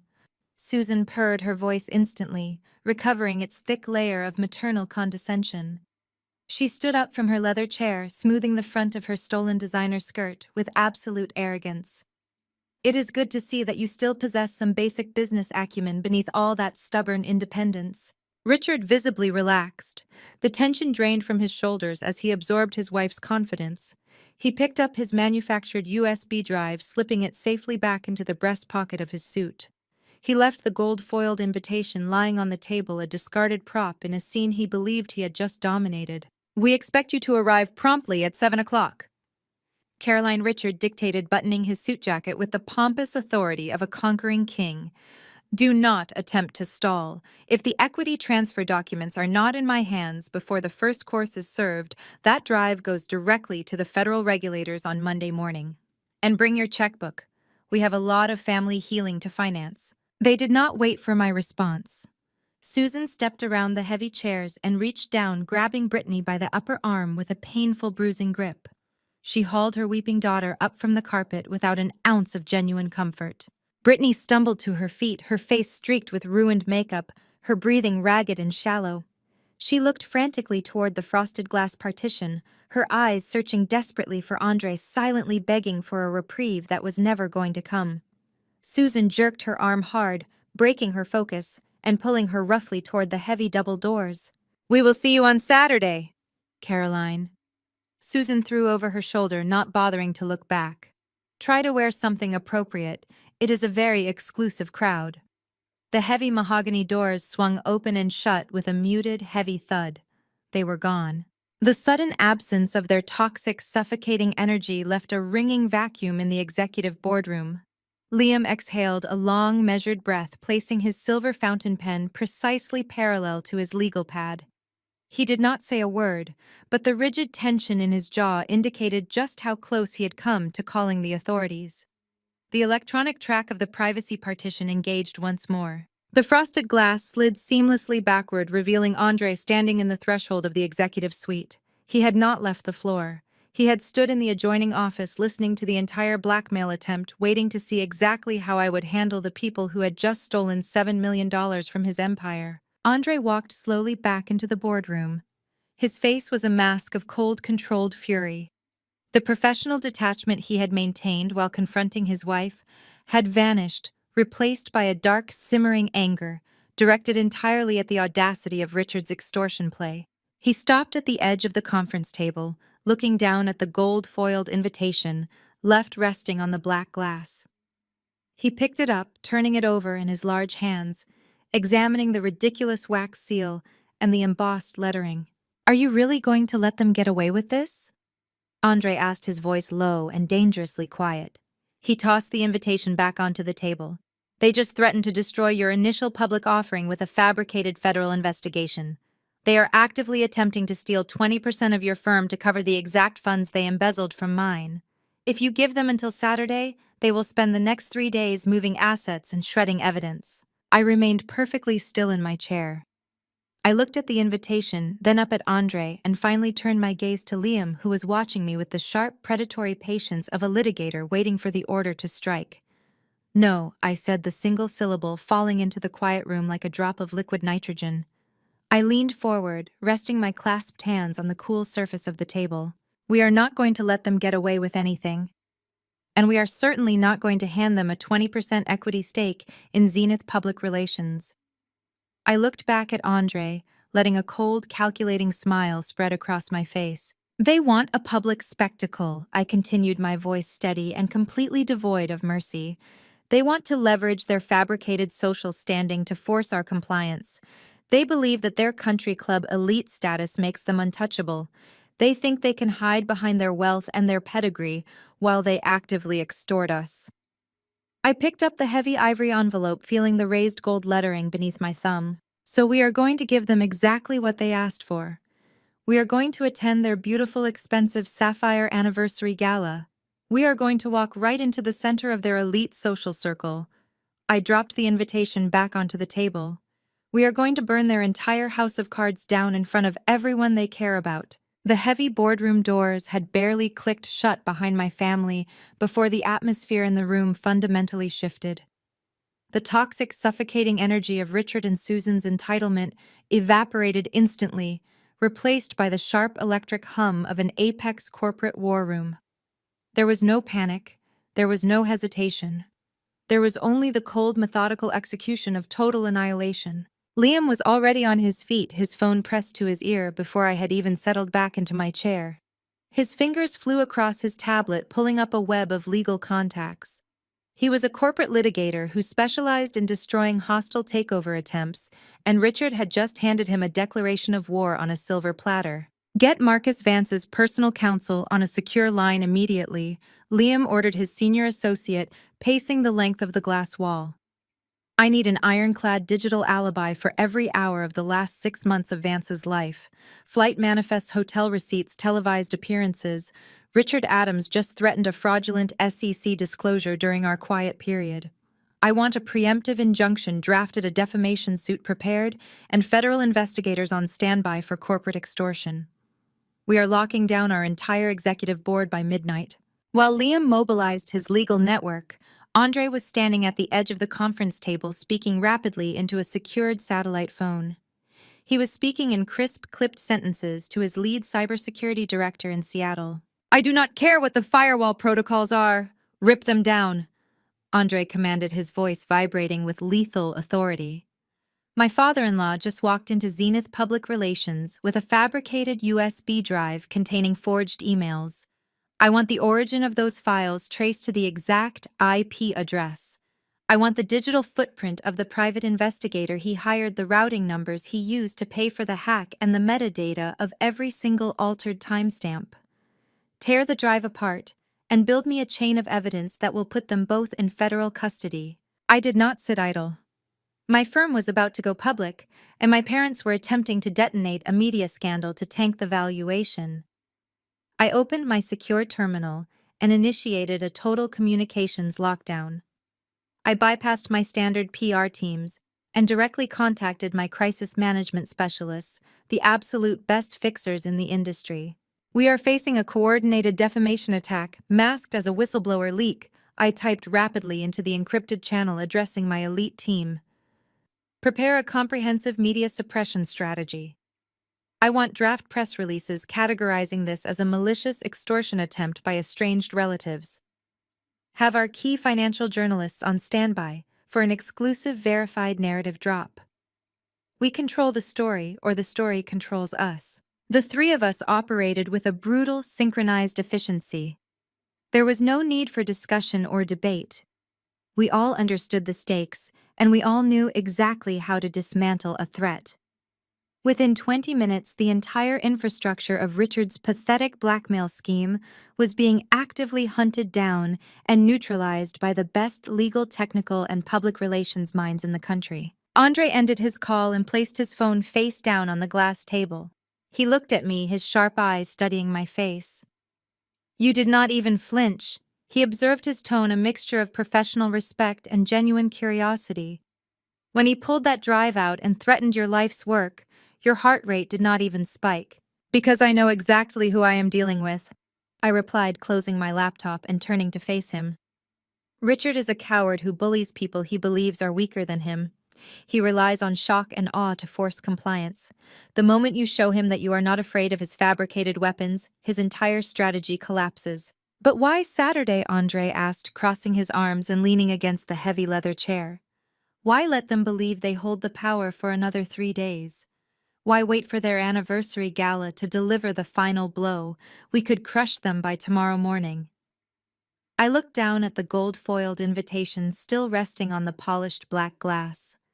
The elaborate wax seal mocked me, a physical embodiment of their desperate obsession with social prestige. "Because destroying them in private is exactly what they expect," I explained, my voice dropping to a cold, razor-sharp timbre. "They expect us to fight a quiet, discreet corporate battle behind closed doors to protect our reputations. They rely on the assumption that we will hide their dirty secrets to avoid public embarrassment. But their entire existence, their entire sense of superiority, is completely anchored to their social standing. If we simply bankrupt them in a courtroom, they will spin the narrative. They will play the victims to their country club friends." I picked up the invitation, tapping the thick cardstock against the table. "We are going to take the one thing they value more than money," I stated. "We are going to take their audience. We are going to expose them as frauds, thieves, and grifters in the exact room where they intend to celebrate their fake royalty." Liam paused his pacing, watching me intently. "It is poetic justice." I continued, my gaze drifting past the glass walls to the sweeping Chicago skyline. 14 years ago, on my 19th birthday, I was working a double shift at a miserable diner just to afford my college textbooks. I had managed to save up enough to buy a cheap, unreliable used car. That night, it broke down on the side of a highway in the middle of a freezing torrential downpour. I had no money for a tow truck. My phone was dying. I was terrified and completely stranded. Andre's jaw tightened, recognizing the grim direction of the story. I called my parents. I said, the memory of that freezing rain still sharp in my mind. I begged them to come get me. They told me they were on their way. I waited on the side of that highway for 2 hours, freezing and soaked to the bone. And then I saw their car, a brand new silver Mercedes-Benz. It slowed down as it approached my broken vehicle. I looked directly at Andre, holding his gaze. They did not stop to help me. They pulled up alongside me. Susan rolled down the passenger window. She was wearing a diamond necklace and a custom evening gown. Richard was in a tuxedo. They were on their way to a charity dinner at their exclusive country club. Susan looked at me, shivering in the rain, and she laughed. She told me that dealing with my constant failures was exhausting, and that I needed to learn how to figure things out for myself. Then she rolled the window up and Richard accelerated, splashing freezing highway runoff over my boots as they drove away to drink champagne with their wealthy friends. The absolute silence in the boardroom was deafening. Liam lowered his tablet, his eyes dark with outrage. They left me on the side of a highway to go to a party. I stated, my voice devoid of emotion, a cold statement of absolute fact. That was the night I realized I was completely alone in the world. That was the night I realized that family was just a biological accident and that survival was entirely up to me. I tossed the gold-foiled invitation back onto the table. They are hosting this Sapphire Anniversary Gala at that exact same country club, I said, a dangerous, brilliant smile curving my lips. They want to celebrate their magnificent life. I am going to make sure it is the most memorable party of their entire miserable existence. Liam stepped forward, placing his tablet on the table. The screen was illuminated with a dense, complex web of financial routing numbers and property deeds. If we are going for total annihilation, Caroline, Liam announced, his voice snapping us back to the present reality, I have the final piece of the puzzle. He tapped the screen, bringing up a highly classified financial dossier. Andre's cybersecurity team just ripped apart Richard's USB drive. Liam reported, his tone crisp and professional. You were right. It is complete amateur hour. The private investigator Richard hired routed the fabricated emails through a server farm in Eastern Europe, but he left massive digital fingerprints in the metadata.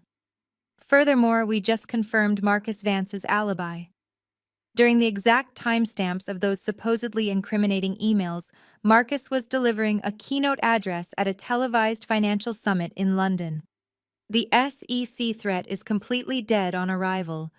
We can have Richard arrested for extortion the second he breathes a word of this to a regulator. That neutralizes the legal threat, Andre noted, leaning over the table to inspect the data. But what about the social threat? What about the gala? Liam smiled. It was the terrifying, predatory smile of a lawyer who had just found the fatal flaw in the enemy's armor. I just pulled the actual property records and financial disclosures for your parents, Liam explained, swiping to a new screen filled with red text. Richard and Susan have been boasting about this country club estate for years. They use it as their primary collateral for their social standing. But the reality is completely different. Liam pointed to a specific line of financial data. The estate is heavily mortgaged, Liam revealed. They have 3 separate lines of credit taken out against the property, all completely maxed out to fund their lifestyle before Brittany started funneling them your embezzled corporate funds. They are drowning in debt. They essentially own nothing but the front door. I stared at the numbers, the reality of their massive systemic grift laid bare. They are throwing a 6-figure gala on a property they do not even own. Exactly, Liam confirmed. But it gets better. The regional bank holding the primary deed to their estate has been in severe financial distress for the past year. Last week, to avoid complete insolvency, that bank quietly liquidated a massive portfolio of its high-risk luxury mortgages. They sold the debt at a steep discount to an anonymous private equity firm. Liam looked up, his dark eyes locking onto Andre's. I traced the shell corporations used by that private equity firm, Liam said, his voice dropping into a register of profound, lethal satisfaction. Andre slowly straightened up, a slow, dark, and utterly devastating smirk spreading across his face. He looked at me, the billionaire tech titan, revealing the absolute depth of his own ruthless competence. When I discovered Brittany was embezzling money to fund your parents' country club lifestyle 4 days ago, Andre explained, his voice smooth and incredibly dangerous. I did not just call my forensic accountants, I called my asset management division. I instructed them to acquire every single piece of debt attached to Richard and Susan Adams. He picked up the gold-foiled invitation, holding it lightly between his fingers. That anonymous private equity firm belongs to my holding company, Andre revealed, the final fatal trap snapping shut with absolute certainty. Richard and Susan are threatening to destroy your company, but they do not realize they are standing on my property. I looked at Liam, then at Andre. The sheer magnitude of the weapon we now held was breathtaking. They do not just owe you $7 million. I realized the full scope of our advantage becoming clear. You own the bank that holds the deed to their house. You own the ground they are throwing their party on. Andre's dark eyes gleamed with absolute, unyielding authority. Yes, Andre confirmed. And on Saturday night, in front of every single elite friend they have ever lied to, we are going to foreclose on their entire life. We spent the next 48 hours executing a flawless, synchronized corporate strike. Liam leveraged every connection in his vast legal arsenal, bulldozing through bureaucratic red tape to officially absorb the country club's debt into Zenith's newly minted private equity branch, heavily backed by Andre's holding company. As I signed the final authorization papers on Friday evening, sealing our absolute control over my parents' entire existence, Andre watched me from across the boardroom table. He noted the cold, mechanical precision with which I authorized the destruction of my own family. You asked me earlier why we had to do this at their party, I said, capping my pen and sliding the heavy dossier back to Liam. Let me tell you exactly why this specific country club matters so much. I looked at Andre, the memory hardening my features into stone. 14 years ago, on my 19th birthday, I was working a double shift at a miserable downtown diner just to afford my college textbooks. I had managed to save up enough to buy a cheap, unreliable used car. That night, the transmission died on the side of the highway in the middle of a freezing torrential downpour. I had no money for a tow truck. My phone battery was dying. I was terrified, freezing, and completely stranded.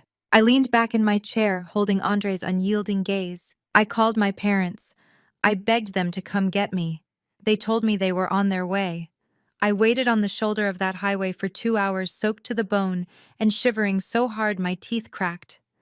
And then I saw their car, a brand new silver Mercedes-Benz. It slowed down as it approached my broken vehicle. They did not stop to help me. They pulled up alongside me. Susan rolled down the passenger window. She was wearing a custom evening gown and a diamond necklace. Richard was in a tailored tuxedo. They were on their way to a charity dinner at this exact country club.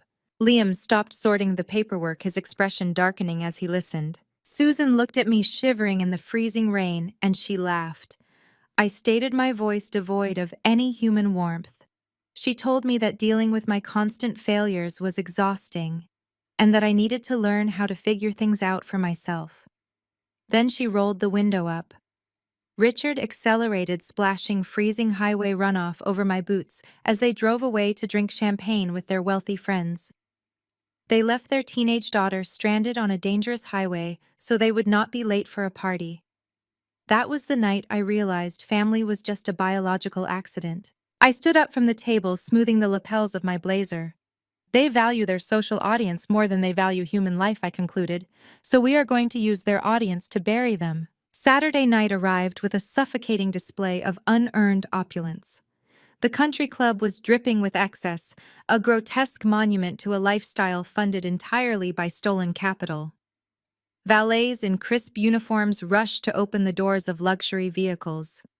Inside the grand ballroom, towering ice sculptures glistened under the warm light of crystal chandeliers. Thousands of imported white orchids cascaded from the centerpieces. The room was packed with local politicians, high society elites, and wealthy real estate investors, all holding crystal flutes of premium champagne. Richard and Susan were in their element, glowing under the spotlight of their fabricated success. They moved through the crowd with practiced aristocratic grace, accepting congratulations for their sapphire anniversary and soaking up the adoration of the elite circle they had defrauded. Brittany stood nearby, wearing a forced, fragile smile, desperately pretending her world had not effectively ended 4 days prior. At exactly 8 o'clock, the live orchestra faded into silence. Richard stepped up onto the grand elevated stage at the front of the ballroom. He tapped the microphone, the sharp feedback silencing the murmuring crowd. Susan glided up the steps to stand proudly by his side, beaming out at the 300 guests. Richard believed he had me perfectly trapped. He believed that by forcing my hand in front of the city's most powerful investors, I would be paralyzed by the social pressure. He thought I would quietly submit to his extortion to avoid a public scandal. "Thank you all for joining us tonight," Richard began, his voice booming with arrogant, charismatic authority. Susan and I have spent decades building a legacy of love, family, and unwavering prosperity. But tonight is not just about celebrating our past. It is about securing our family's magnificent future. He paused dramatically, smiling down at the attentive crowd. Tonight we are thrilled to announce a permanent merger between our real estate holdings and our daughter Caroline's incredible PR firm. The crowd erupted into enthusiastic applause. Investors nodded in approval. Politicians raised their glasses. Richard's smile widened into a victorious, predatory grin. He had delivered the ultimatum. He was waiting for me to bow my head and accept my defeat. The heavy oak double doors at the back of the ballroom suddenly swung open with a resounding, violent crash. The applause faltered. Hundreds of heads turned toward the entrance. I stepped into the ballroom. Liam flanked my right side holding a sleek leather briefcase. Andre flanked my left, his massive tailored silhouette radiating an imposing billionaire authority that instantly commanded the room. We did not stop at the reception table. We did not greet the hosts. We walked down the center aisle with the synchronized lethal precision of a corporate execution squad. The crowd parted before us like the Red Sea. The whispers rippled through the high society guests as they recognized Andre the tech titan whose company had supposedly funded this entire evening. I did not take my assigned seat. I did not stop at the edge of the dance floor. I walked straight up the carpeted steps and onto the grand stage. Richard's victorious smile froze on his face. The color rapidly drained from his cheeks as I marched directly up to him. Before he could utter a single word of protest, I reached out and ripped the microphone from his hand. I turned my back on my parents and looked out at the sea of 300 elite guests. "There is no merger," I announced, my voice echoing through the dead silent room with the piercing clarity of a gunshot. A collective gasp swept through the ballroom. Glasses were lowered. The political and financial elite of the city stared up at the stage in absolute shock. "There is no merger," I repeated, ensuring every single syllable hit the back wall of the grand room, because you cannot merge with a bankrupt entity. Richard stumbled backward as if I had physically struck him. Susan's jaw dropped in sheer, unadulterated horror. "My parents do not own a real estate empire." I continued, my voice calm, analytical, and utterly devastating. "They do not even own the house they live in. They are drowning in multiple defaulted lines of credit.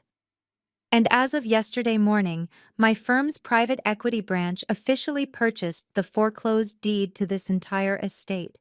They are not your wealthy peers. They are destitute, desperate frauds throwing a party with stolen money on a property I now own." The ballroom descended into absolute chaos.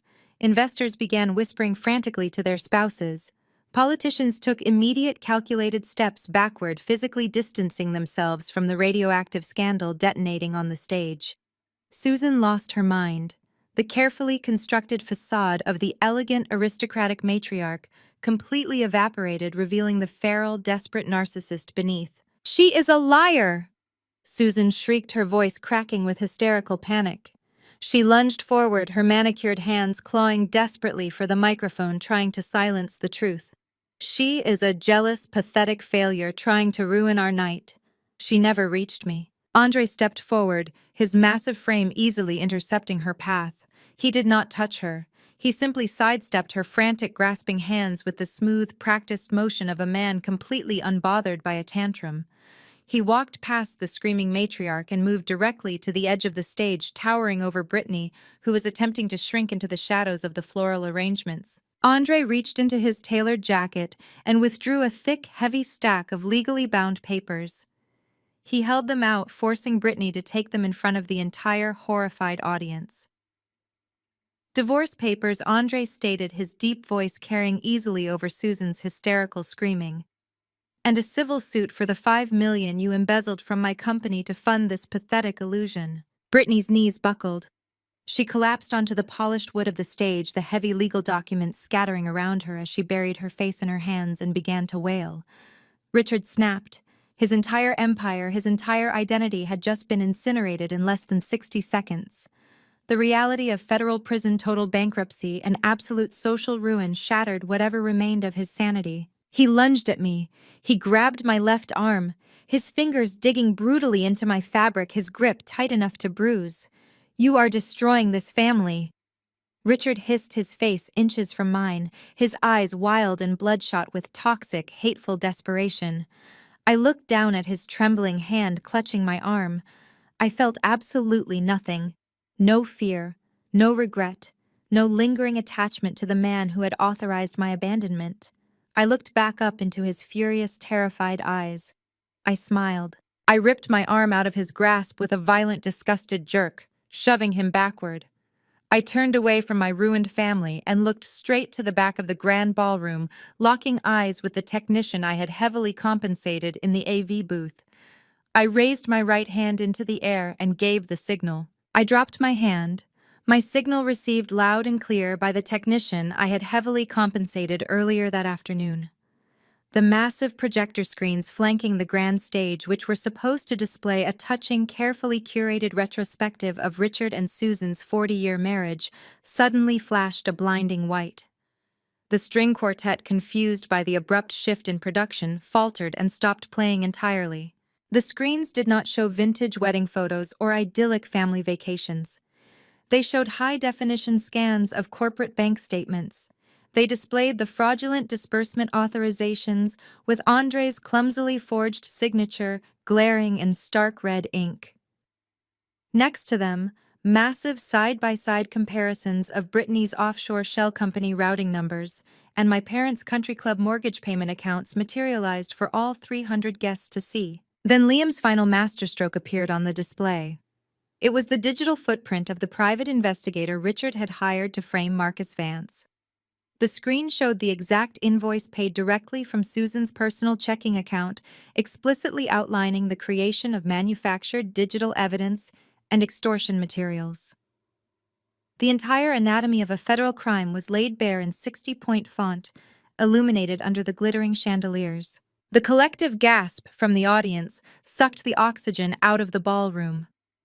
The polite murmurs escalated into a deafening roar of scandalized high society elites. These were people who worshipped wealth and status, and they were currently watching the total, undeniable exposure of a massive grift. The glittering facade of the Addams family shattered into a million irreparable pieces in front of the exact audience they had sacrificed their souls to impress. Brittany reacted with the only defense mechanism she had ever known. She dropped to the polished wooden stage, her sapphire designer gown pooling around her knees, and began to sob hysterically. She wailed that she had been manipulated, that she did not understand what she was doing, frantically trying to project the image of a helpless victim. But the crowd was not looking at her with sympathy. They were looking at her with absolute disgust. Her performance of fragile innocence held no power against cold, hard financial ledgers. Susan did not try to comfort her weeping daughter. She did not stand by her paralyzed husband. The moment she saw the bank statements illuminating the room, her survival instinct kicked into overdrive. She turned her back on her family, gathered the heavy silk hem of her custom gown, and began sprinting toward the side exit, desperate to slip into the shadows and escape the profound humiliation burning through the room. She did not make it far. The piercing wail of police sirens suddenly shattered the night air, echoing loudly across the manicured lawns of the country club estate. The flashing red and blue lights began to illuminate the frosted windows of the grand ballroom, casting an eerie strobe-like glow over the panicked guests. At that exact moment, the two VIP tables positioned directly in front of the stage, the prestigious seats Richard had proudly reserved for his most crucial investors, stood up in perfect unison. They were not real estate tycoons or hedge fund managers. They were federal auditors, Securities and Exchange Commission investigators, and plainclothes law enforcement officers. Liam and Andre had personally curated the guest list, ensuring that Richard's audience included the very people required to dismantle his life. The officers moved with swift, terrifying efficiency. They ascended the stage stairs, bypassing me entirely, and surrounded Richard. His arrogant bluster completely vanished, replaced by the pathetic, trembling reality of a broken man facing the consequences of his own hubris. The sharp metallic click of handcuffs snapping around his wrists echoed through the microphone he had dropped onto the floor. Two other agents pulled a weeping Brittany to her feet, restraining her hands behind her back as they began reciting her Miranda rights for federal wire fraud and corporate embezzlement. Susan made it to the heavy oak doors just as a pair of uniformed officers stepped into her path, firmly blocking her exit. She froze, her hands trembling uncontrollably as she looked back at the stage. Her husband was in handcuffs. Her golden child was being led away by federal agents.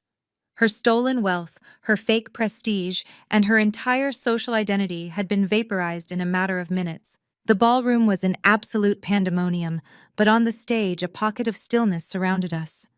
The federal agents escorted Richard and Brittany down the steps, parading them through the parted sea of their former friends and admirers. The ultimate social execution. Susan slowly walked back toward the front of the room, tears streaming down her pale, terrified face. The aristocratic arrogance was completely gone, leaving only a hollow, desperate shell. She stopped at the base of the stage, looking up at me as if I were a stranger she could not comprehend. Her eyes searched my face for any trace of the desperate daughter who used to crave her approval. She found nothing but cold, radiant stone. "How could you do this to your own mother?" Susan asked, her voice shaking with genuine pathetic disbelief. I looked down at her, feeling no anger, no sorrow, and absolutely no regret. The toxic grip she had held over my life was finally broken, and the air in my lungs had never felt so clear. "I just planned better," I replied with cold, satisfying finality. "Exactly like you told me to 12 years ago." I turned my back on her and walked off the stage, leaving her standing entirely alone in the center of her ruined gala, stripped of her wealth, her status, and the golden child she had weaponized against me. The crisp evening air of Chicago felt incredibly refreshing. I sat at a private table in a beautiful, secluded dining room overlooking the Chicago River. The warm glow of candlelight reflected off the polished mahogany, illuminating a space filled with the genuine laughter of people who actually cared about each other. It was my 33rd birthday. Liam sat across from me, smiling as he poured a vintage red wine into our glasses. The brutal, breakneck pace of the corporate war room was a distant memory, replaced by the relaxed, confident demeanor of a man who had flawlessly executed a masterstroke. Andre sat to my left, raising his glass in a toast. His technology firm was thriving, its valuation skyrocketing after his swift, decisive action had entirely insulated the company from the embezzlement scandal. He remained a close, respected friend, a walking testament to the undeniable truth that the family you choose will always be stronger than the one you are simply born into. The toxic ecosystem of my childhood had been completely and permanently dismantled. Brittany was currently serving a lengthy sentence in a federal correctional facility, her tears proving utterly ineffective against federal sentencing guidelines. Richard and Susan were entirely bankrupt. The country club estate had been liquidated by Andre's holding company to pay restitution for the stolen millions. Stripped of their stolen funds and exposed as frauds, they had been permanently exiled from the high society. They had sacrificed their own daughter to impress, forced to live out their days in bitter, impoverished obscurity. Zenith Public Relations had launched its initial public offering seamlessly. The firm was expanding globally, its reputation galvanized by the sheer unyielding competence we had demonstrated under fire. Marcus Vance remained my most loyal board member, his trust completely cemented by Liam's aggressive protection of his digital integrity. I raised my glass, meeting the warm, supportive gazes of the two men who had stood by my side when the fire was hottest. There were no more fabricated crises. There were no more emotional hostage situations. There were no more fake emergencies designed to drain my energy, my capital, and my spirit. There was only the quiet, beautiful peace of a life built on absolute truth, surrounded by my true chosen family. Just complete, unadulterated justice.